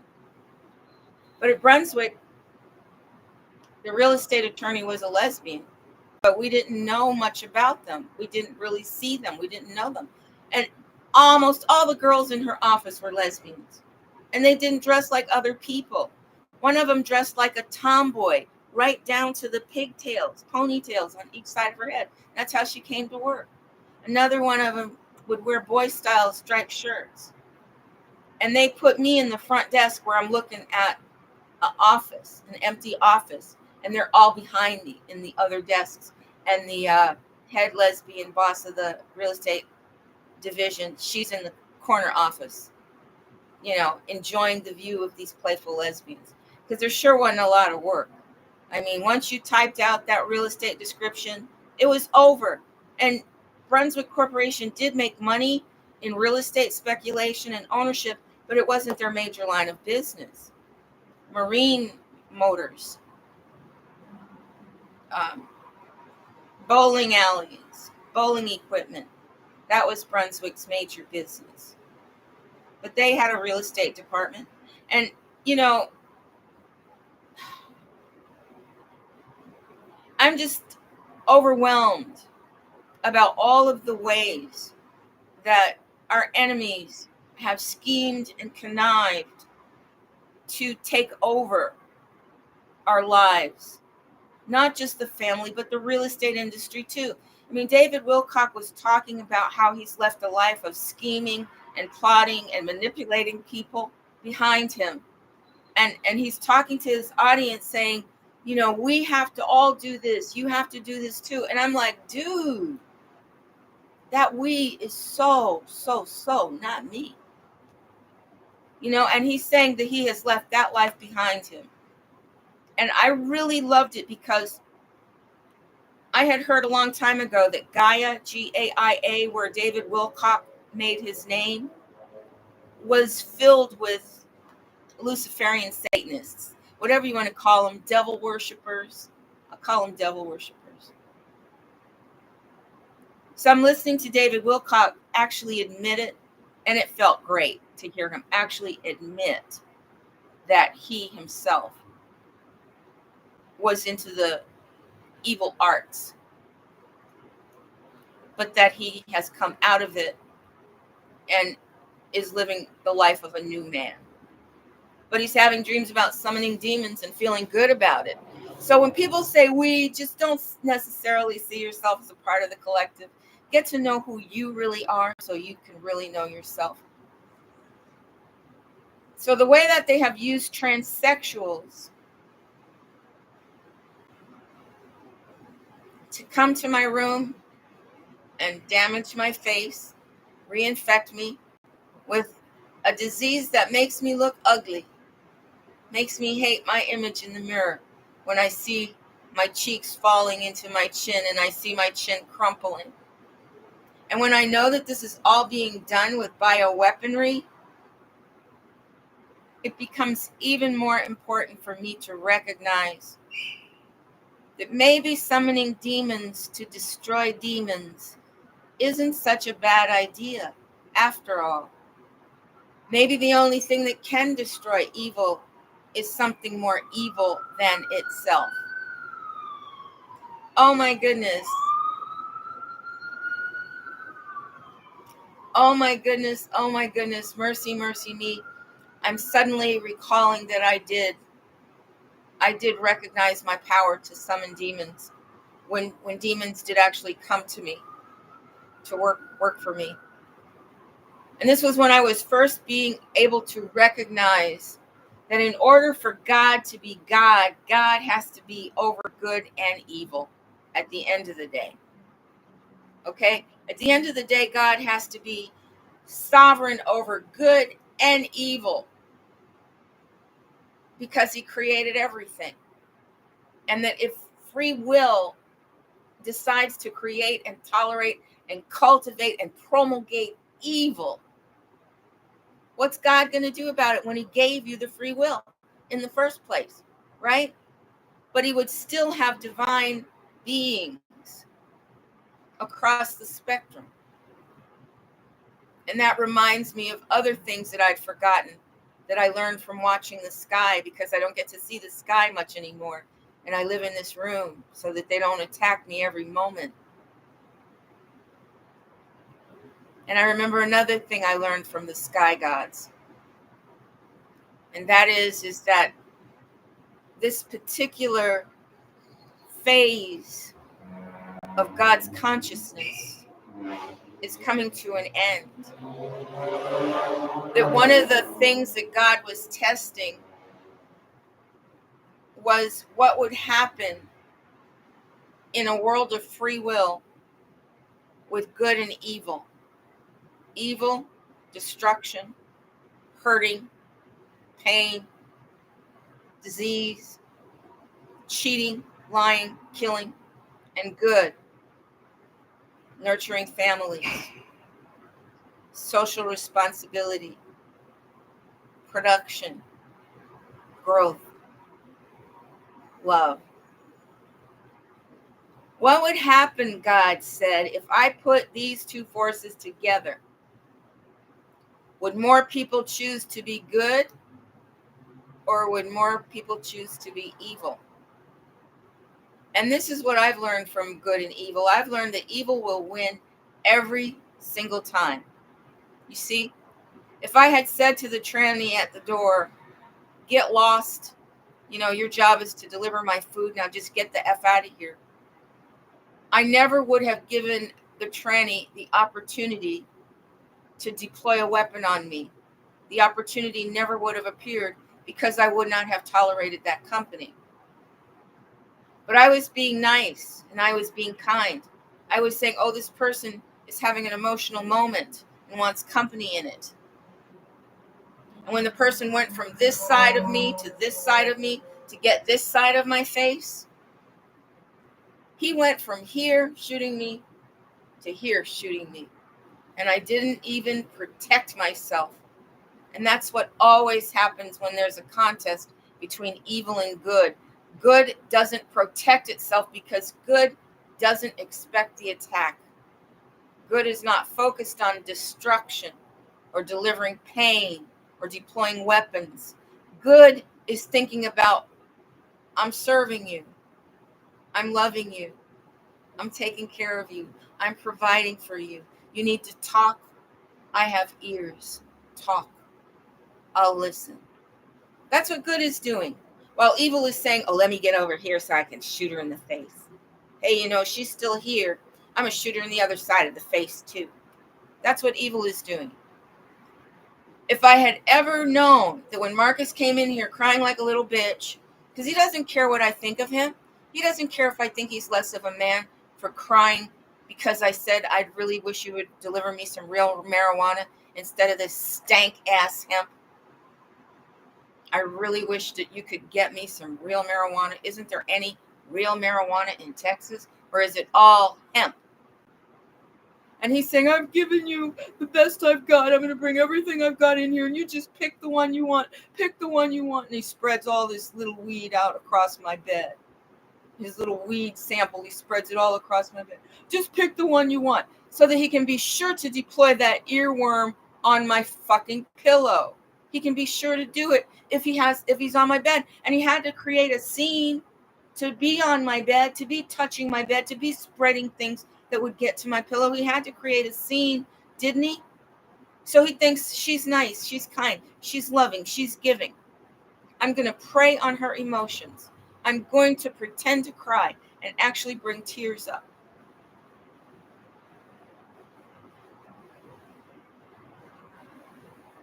And I don't care what she thinks of me. Because at the end of it, when he's leaving, and I'm more disgusted, and it's kind of obvious that I'm just like disgusted. And I say, here, Marcus, you better have a Kleenex. You better wipe your face. You don't want your boys to see you like this. And he says, oh, I don't care about them. I don't care about them. He didn't care if the other men saw him cry because they would all know it was a con job. And they would admire him for his ability to manufacture tears so that he could deliver a next level bioweapon on Silver Rain Runningcloud that would crawl into my ear. He was proud of that ability to deceive. And that's just natural, right? But he thought I would be distracted by compassion. He thought I would be so eager to comfort him. And he was buying time, leaving those bags on my bed. He's buying time crying. You can't send a man away crying, but he needs time for the bioweapon being operated by a joystick and a mechanism by a person upstairs. He's got to give that thing time to get to my pillow, time to get into place. So he's buying time in here. Now, I wouldn't even think about that until a day or two later when I've got a metallic sound and the feeling of a spider with many feet dancing in my ear, making my ear so tender, growing hairs out of my ears, that if I pull the hairs, it hurts me. If I touch my ear, it hurts me. And I can actually see the creature. I can actually see it. And it builds a residence right inside my ear. And when I'm going after it, I discover that my ears have changed. My ears are not made the way they used to be. There's no eardrum in my ear now. Where I used to put a bobby pin in and hit the tympanic membrane of my ear, there's no tympanic membrane in my ear. Where did it go?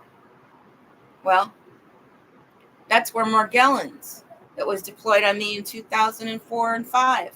That's where Morgellons comes in. Morgellons had already worked its way from my leg into my other body, creating dormant venous systems where it can distribute itself throughout my body, systems where it can eat off me like a baby, like a fetus, and systems that were going to be added to as Charles Lieber and Anthony Fauci and Weiss and Gates, as they roll the rest of the weapons out.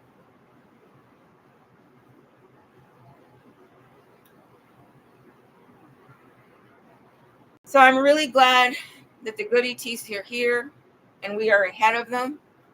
I know that a lot of people who are also suffering from deformation of their face, from being attacked by these bioweapons, and deformation of their bodies, and varicose veins developing in their legs because of the extraterrestrial circulatory system that's been installed inside of you. I know that a lot of people besides me are so happy that we'll be saved, that our health will be restored, that we won't be slowly picked apart by our enemies attacking us at the individual level. Okay? So, I think that's about where I'm going to end it here. Yes, I'm definitely going to end it here and now, because I think I've covered enough for this particular conversation. Once again, I thank you so much, good ETs, for continuing to do the medical research. I can feel this new level of organism losing power instead of gaining power inside me. So that's very good. The creatures that are living in my legs, I don't know if they're getting weaker or stronger, but I know they're still reacting. So time just can't go fast enough for me, suffering with these bioweapons. Time just can't go fast enough for me, because I'm really looking forward to a new and better life. A life where I'm not trapped in a room, in a concentration camp, where people can deliver a little weapon with my food, where people are deploying intelligent fibers that crawl upon my face at the least opportune moments. I think having the door open decreases the density of them in here, unless people come by and actually shoot them in. But you've seen the people walking by here, not that many. Okay, so let me just be sure I covered everything. Transsexuals are homosexuals, and homosexuals innately, that means built inside of them, do not have an affinity for the family. Okay? They are a termination of your family. They are the sign of organic genocide, because homosexuals do not reproduce. You put a man and a man together, they're not going to have a baby. You put a woman and a woman together, they're not going to have a baby. You put a homosexual man and a heterosexual woman together, and if she knows she's not going to have that baby, because she knows that she won't get a husband in the deal. She knows that she'll just get a Jerry Springer moment, a Phil Donahue moment, a Maury, what's that guy's name? Maury? A Maury moment of a man that does not want to claim responsibility for the baby, because it's not built into him, for one, and he doesn't love you. He doesn't have any skin in the game beyond that moment of insemination. Because we've all heard about men, homosexual men, making deals with heterosexual or lesbian women to create families. But in a organic situation, the way that God created it to naturally work, is that homosexuals are the end of the reproduction for that branch of the family. And that heterosexuals are the ones that reproduce. And that a mother and a child need a family. They need a social context. And that the most desirable social context for heterosexual women is to have her own man devoted to her and their children. That's the ideal. That's what every girl is programmed to want. Nobody wants to be a single mother with all the responsibility, even if you get a check ordered by the courts. And a lot of fathers who have not been socially encouraged to fulfill a socially needed role of being a husband first and a father second. A lot of men have been allowed to get off the hook. And the worst of them have said, well, I'm not even going to be a man. I'm just going to pretend I'm a woman. Then I don't have to take any masculine responsibility in this society. I can just have the role of a woman without the woman's hardest job. You see? Because every transsexual might assume the role of a woman, but they do not have a woman's hardest job, which is to be a mother. The hardest job that you're going to have is to be a mother, because of the emotional commitment, the emotional investment that drives you to sacrifice, to give, to love, to go the extra distance, to provide for your children, for your child. Transsexuals do not have that. And that is the source of community, people. That is the source of the love you have for your children, the world of other people you want to create for your children to exist in. You realize as a mother that you are the bottom line. Yours is the signature.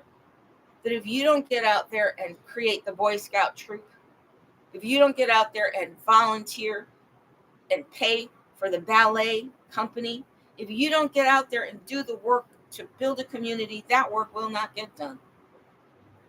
So when you destroy the nuclear family and you destroy honoring motherhood and womanhood as it expresses itself through motherhood, then you are really creating an attack on the family.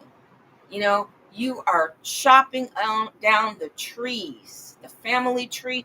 You're chopping it down and stump grinding out the root. When you destroy the privilege of, not the privilege, when you destroy honoring mothers and providing for mothers. So we had all these TV shows making us laugh at women needing fathers for their children and husbands for themselves. We laugh at the helplessness of mothers to provide for themselves when the babies are young and brand new. And when she's pregnant, growing the baby.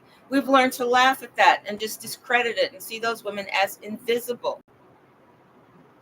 And then we've said, you gotta respect the men that are pretending to be women, even though they do not fulfill the primary social role of womanhood. And that is to create the next generation. My children are a part of the next generation from mine. And the social context for my children is something that my generation creates for them. They're not born into a world that's already made. The world is made for them. And in order to seize the assets of the families of America, they told us different stories. They put our children away from home so that the children don't hear the stories of their ancestors. One reason I went to Yale was because I was realizing this. When I came from Canada, the only way, and people said, oh, you're a Black American, right? So I'm trying to fit into this public social role of being a Black American in the community of Black Americans. And I'm finding the Europeans are forcing me. They're throwing their spears, they're shooting their guns, they're forcing me into this corral.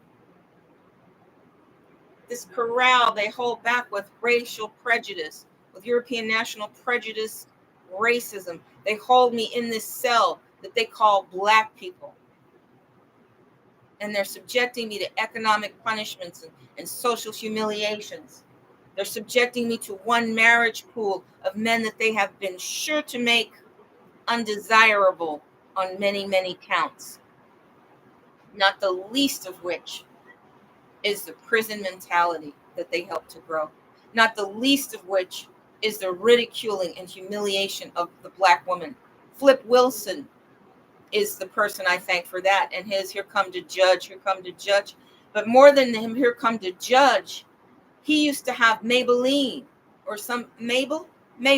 He played a Black woman who was so loud and so fat and nasty and so objectionable and so ignorant.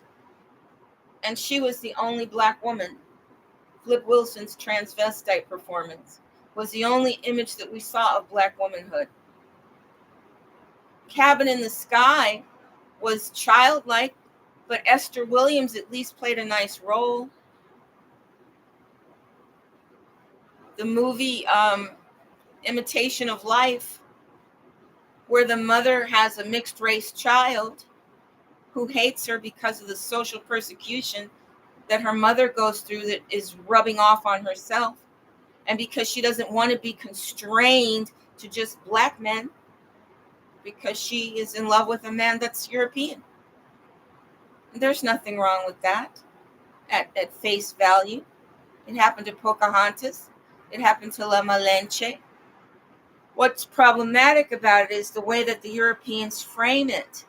They'll frame you as a slave that fell in love with a free man. They'll frame you as a nameless one that fell in love with one that has a name. They'll frame you as Sally Hemings, the real wife of Thomas Jefferson. And they'll make sure your heirs have to fight for every inch of their inheritance and that they'll get less. So out of this context, they started with destroying the Black family and brought it to such a high level of art that Flip Wilson's Mabel became transvestites across the board.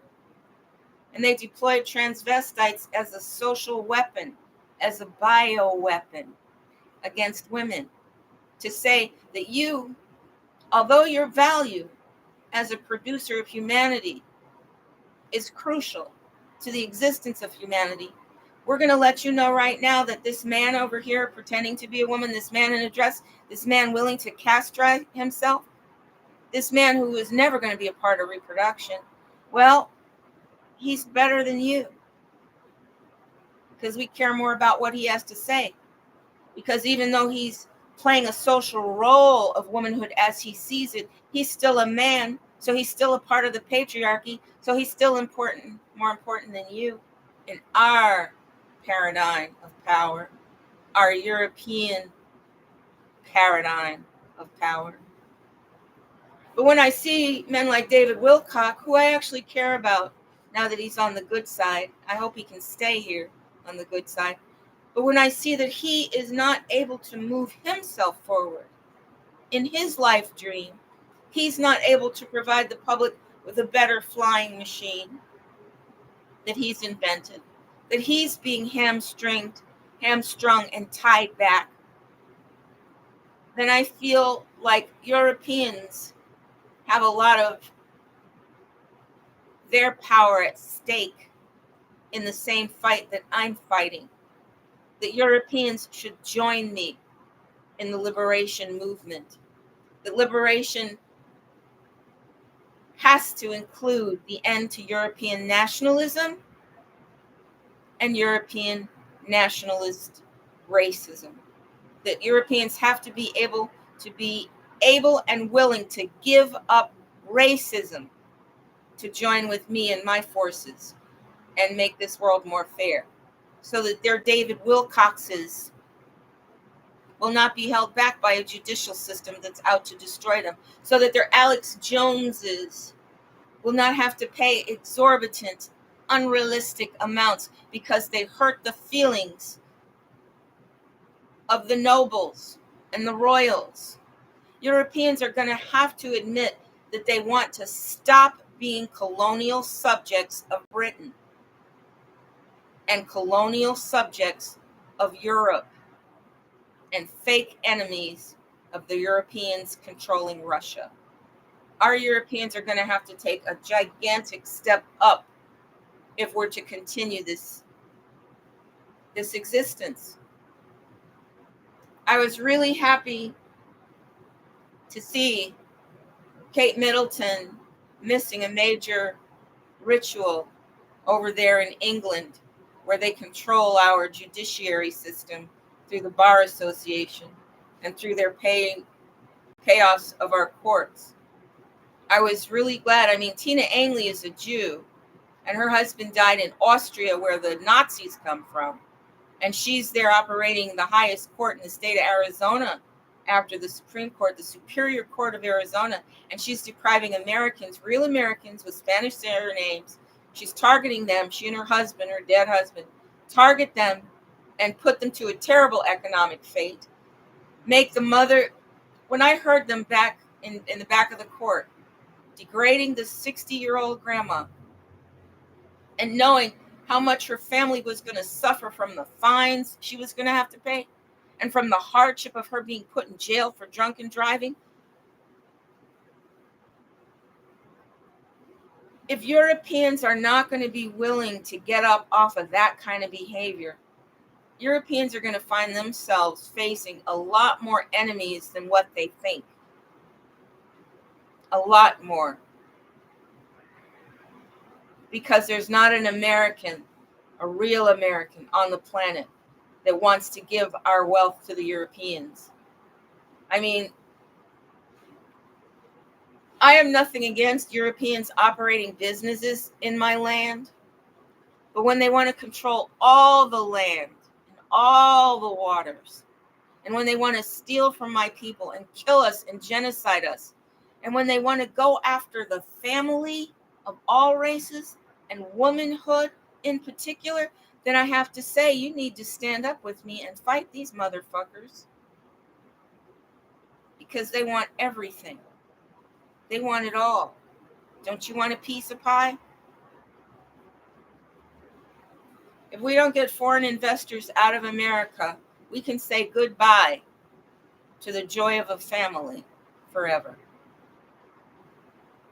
And they've already let us know that there are enough people in the world that they can bring in here to populate this country, this nation, that they don't need your family anyway.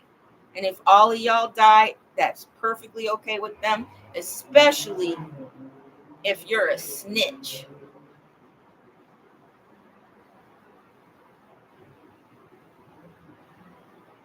Because snitches get stitches.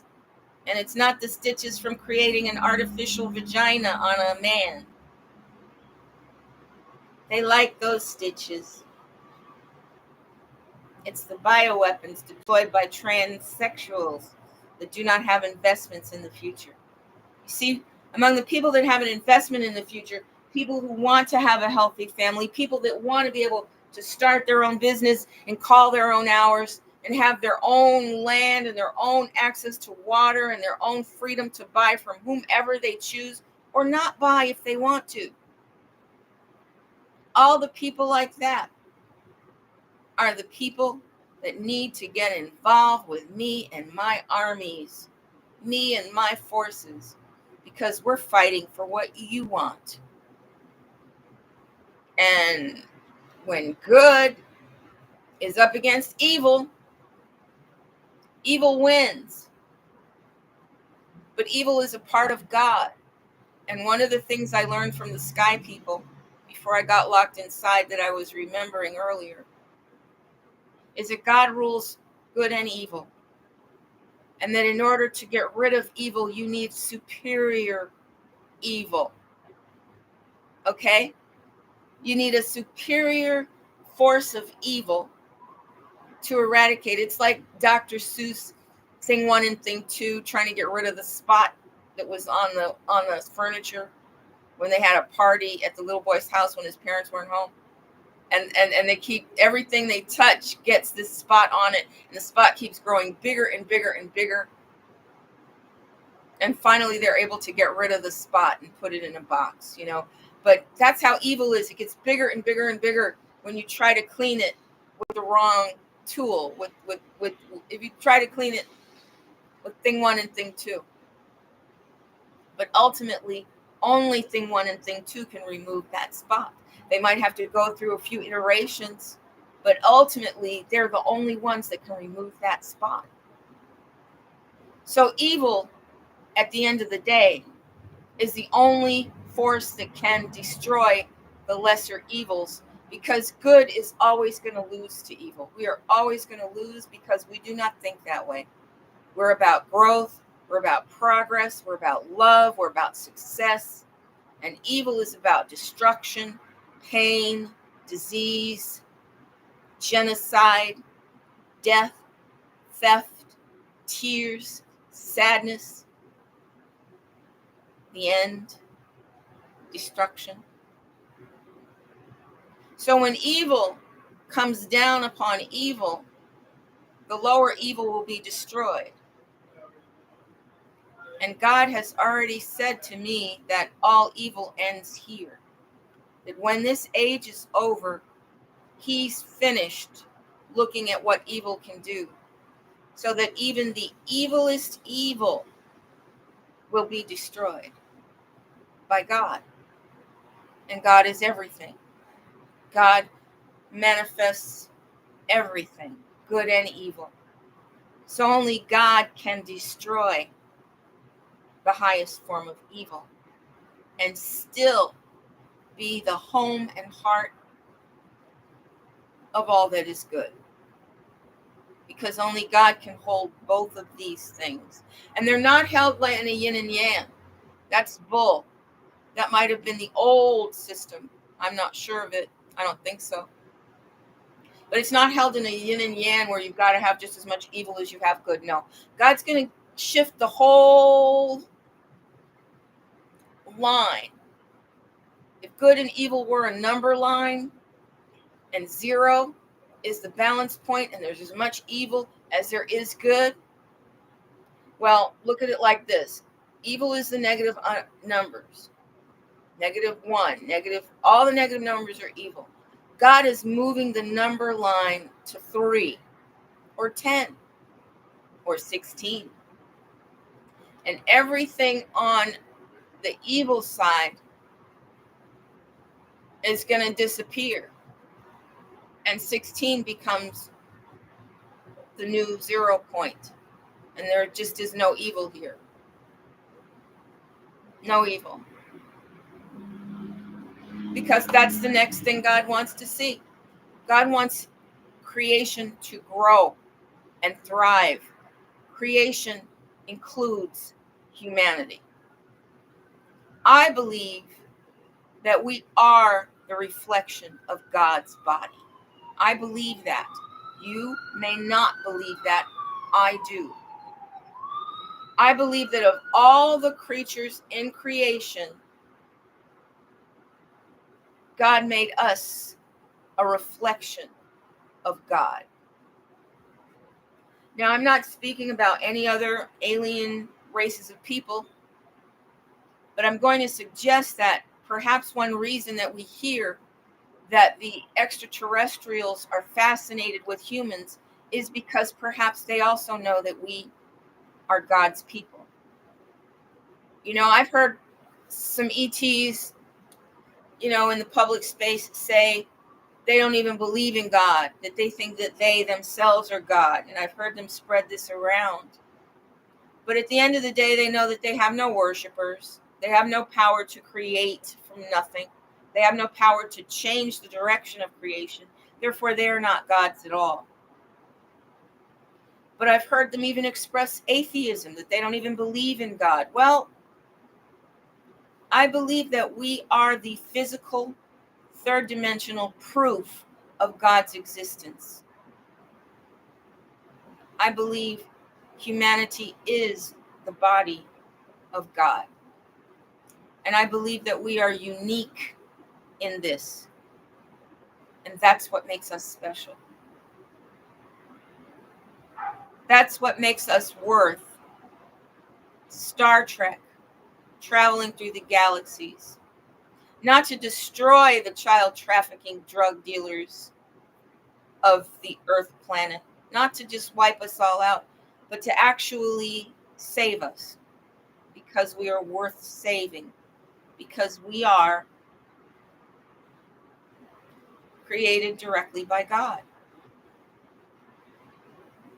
Now, I'm aware of the fact that my theological experience is always evolving and changing, and that I'll believe one thing, and then I won't believe that same thing later. Because I used to think God was only good. And when people suggested to me that evil has a place, I used to be, not in God's world. And it took me a while, even asking the question, if God made everything, God had to make evil, and you hear it, but you're still thinking Christian thoughts. You're still thinking Muslim thoughts. Well, I won't say Muslim because I'm not really indigenous to that religion, but you're still thinking the thoughts that I think. And I'm not a Christian. I'm a woman of the earth, created on the earth. I was never brought here from another planet. I evolved here. I was created here. Earthian is my only point of origin.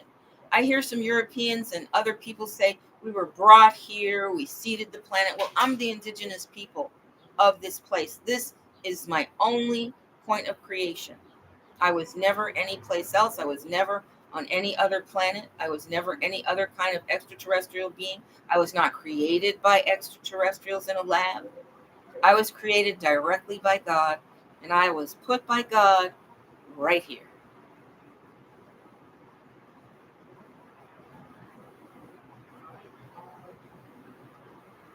And I know that there are a lot of other original, authentic Earthians with me here, created directly by God.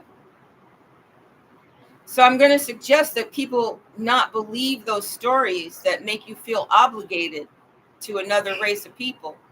Like the Europeans created that myth of slavery to make us all feel that we wouldn't be here if it wasn't for the Europeans. And that's a damn lie. But it's a lie that serves the enemies. It says, I made you, so you owe me. I brought you here, so you owe me. And as for the Europeans,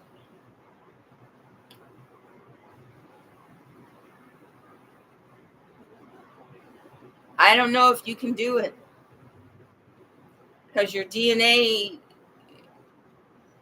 was manipulated in a lab. And you were made to be killers and thieves of the Earthians. That's why the aliens, the evil aliens, made you. So I don't know exactly how the Europeans can be saved, but God can do anything, and God can transform anything. So I suggest, if you're European, that you pray. Because what the Europeans have done in America and what the Europeans are doing in America, they're going to have to pay. They're going to have to pay. Karma is not Taylor Swift's boyfriend. Taylor Swift does not control karma. And I don't even know if karma is real or not. And people say what goes around comes around. But if that's true, how come Marcus Smith is still walking around? How come I saw him just yesterday with the second ugliest man in the world who tries to break into my home? If what goes around comes around, how come Andre? How come there's an Andre and an Anthony and a Sherry? People that stole my inheritance. from me. And thank God, because they sure would have taken it away from me in their crooked courts, wouldn't they? They would have Alex Jonesed me before there was an Alex Jones in the public space. So once again, I thank all of the social architects and engineers of my life. You guys are just freaking incredible. You do a great job with me. Great job with me. Especially considering that this is our first time getting this far. We never got this far before. All the other timelines ended with our defeat. Ended, just fizzled us out. But we finally made it past that pivot point. It's years ago now, before I was attacked with the bioweapons. And now we're just in this one timeline and destined to succeed. Destined to succeed. So if you're European, I would really pray. I would pray for forgiveness from God. And I would pray that God finds some value in you, and that the evil in you can be washed away. The evil that was bred into you by those evil ETs should be bred away. Because in the future, God wants things good. God wants growth. God wants humanity to reach the highest levels of existence. And that's a very, very steep ride up. And God does not want evil. Because if even one sliver, even one molecule, even one nanoparticle of evil gets through this system, it will grow and grow and grow and grow. And we'll be facing the same conditions that we're facing now in no time. Secret, hidden enemies, lying and deceiving, attacking, destroying us, destroying our lives, destroying our families, destroying our reasons for being, our raisons d'etre, destroyed by the evil. So we're not just seeing evil in Europeans, as I made very clear. There's evil in Marcus and Kedra and the second ugliest man I've ever seen, and the tranny that infected me, and the soldier that infected me here. And all the people that have hurt me are evil people, and they are multiracial. The officer that comes here, the mulatto woman that comes here to see their dark-skinned troops in this concentration camp, evil. The soldiers working for the United States military that are smuggling drugs and children all over the world, evil, evil, evil, evil. The leaders that are selling out assets of the nation to foreign investors, evil, evil, evil. And whatever the race, whatever the creed, whatever the color, God is washing all the evil out. Because we have to start clean. We have to start fresh. I mean, I guess it'll be interesting to see 1,000 years from now if evil grows naturally, if you cannot keep evil out, if evil is an inherent part of creation. We'll just have to see. I mean, it's even possible that God finds evil amusing, like playing army, right? I don't know, because I'm not God. I am simply made in the image of God, a much thinner, lesser facsimile, because God is everything and God is all powerful and God can do anything, but not instantly. It has to be within the system, in my opinion. And that's just a rule God made, probably. I don't know. I really don't know. I mean, I don't know. I just know that I've taken up more than enough of your time. And I think I've explained everything adequately of how transsexuals were a social weapon against families, especially against women, that they harnessed the hostility that effeminate homosexual males have towards women, that they recruited men that had been convinced that they could never be true men, because of the economy that we're living in and because of the socialization. The transsexualism came up with sexual liberation and degradation of the women's power to reproduce, and came up with promiscuity being encouraged through social systems like the Tinder dating app, Plenty of Fish dating app, where people who are driven by their hormones can get instant relief. And I told you that I heard about it first at Silver Hill, where a homosexual male was telling me how heartbreaking his hookups were, that they had a code online for saying, let's get together and do ecstasy and have sex in the homosexual community. They had codes for what drugs they would take together and the sex they would have, so they didn't even have to know each other. It's the Fire Island anonymous hookup brought to cyberspace communities, where it can spread far and wide among all the populations. But it's the same level of promiscuity, of disrespect for the spiritual aspects of sexuality, and disrespect for motherhood and women.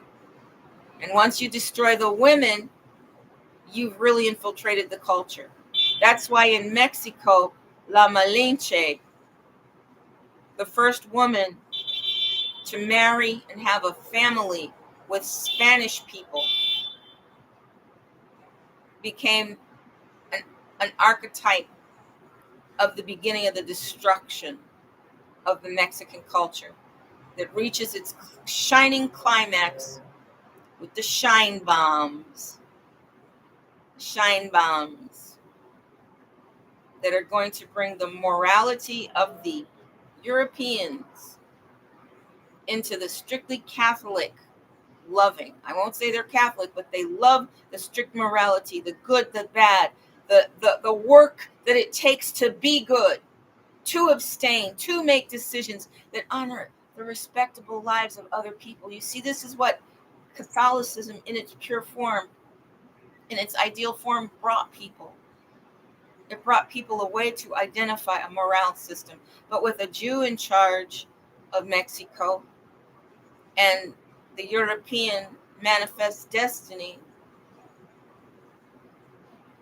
it's La Malinche in the flesh, isn't it? And transvestitism, because she has a deep voice, doesn't she?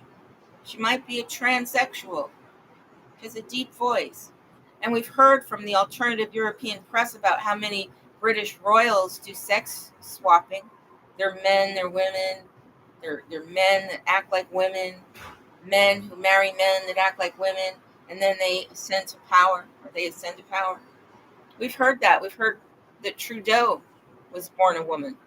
So we've heard this. So it could very well be that Shine Bomb of Mexico was born with a weenie and went through a puberty that created that deep masculine voice.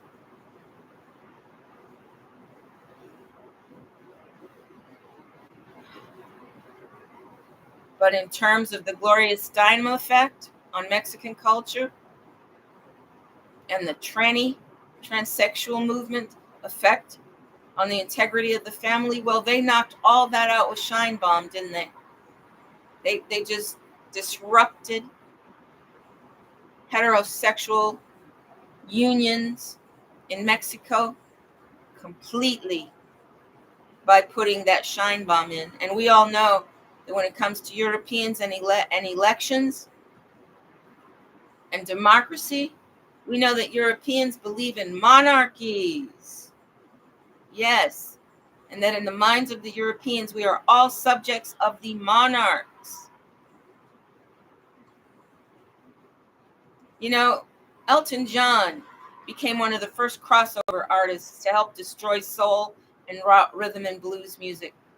When they brought him into that We Are the World thing, and he's trying to sing like a black man, making his voice deeper, he really infiltrated our community. And then the next thing you know, he's singing about British royalty, and he's becoming a member of the British royal court, saying nothing about all of the men that went to prison, saying nothing about the destruction of real black music.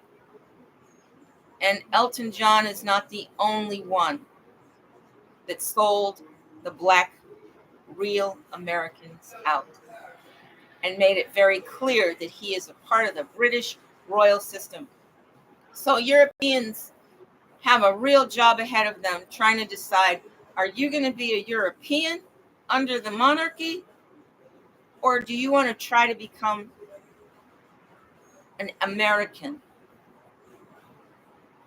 Not a real American. You can never be a real American. That only comes with the blood. But you can be a naturalized American. You can be an American by choice. You can believe that everyone has the equal right to the judicial system, that democracy can be a real thing, and that everybody has the intellectual capability to make decisions for everyone. You see, they've made us feel that we're too stupid to make decisions, that we need to elect people that we don't really get to elect, that we need to put people in courts, appointed and elected, people we don't even know, and that these people are better than us, that they can make the decisions for us, that they can become the social engineers, the social architects, the ones that guide us, the ones that create reality for our future. And I'm going to challenge you and say, I think you're smart enough. I do. I think you're smart enough to make decisions. I think you're smart enough to vote on every major decision in this society, in this country. I think you're smart enough to decide. I don't think you need a proxy. I think you can do it. I think if you're given all of the information, that you can actually process the information and decide what you think is right and decide what you want. And I can only hope that what you want is going to be what is best for most of us, as well as what is best for you and yourself and your family. And I hope you get to have a family, gosh darn it. I hope that the enemy's destruction of the family is something that you personally can recover from. I think you're smart enough. I think you're intelligent enough. I think you're smart enough to decide whether you want corporations in Arizona, Colorado, Utah, and Mexico to steal American assets and send them out on a train. I think you're smart enough to decide if ports should be privately owned or publicly administrated. I think you're smart enough to look at the decisions that every judge makes and see all the evidence and vote on it. I think that with all of the data centers in place to spy on you, to make you vulnerable, to destroy you, to create socially deployed weapons, bioweapons against society, I think you're smart enough to know about them and decide if you want them, or if you'd rather have those machines process your votes on public issues and distribute the issue facts to you and to me. Should social media be owned by a private person? You know the answer. Should utilities be privately operated? You know the answers. Should there be utilities, that is public works? We've got to have public works, but they've got to be for the best of the people, not to create monopolies that accumulate so much power, so much data, that they can actually find you, an individual, compromise you and wipe you out because you're an heir to too much. Well, we got some noise outside, and I've been talking for almost 2.5 hours now. That's as long as a once a week college lecture, almost. When I lectured once a week, it was talking this long. But I think I covered everything, and I hope you found it interesting and didn't get too bored. Most importantly, I hope that you got the takeaways from this. And that is, if you're a European, you need to fix yourself and get with the game, because the entire world is going to be against you. And Americans are going to support BRICS, not NATO, in the end. And I also want you to watch out for those bioweapons. They're using their phones to project bioweapons at you. And join me in thanking the good ETs for developing the medicine that's curing us of it. And I also want you to know that evil is going to be put down, all of it, in every race. It's going to be put down, and that there's going to be a golden age of humanity where we thrive and we strive and we get access. And you're going to be able to find, but more importantly, you're going to be able to fulfill your purpose in life. Thank you for joining me.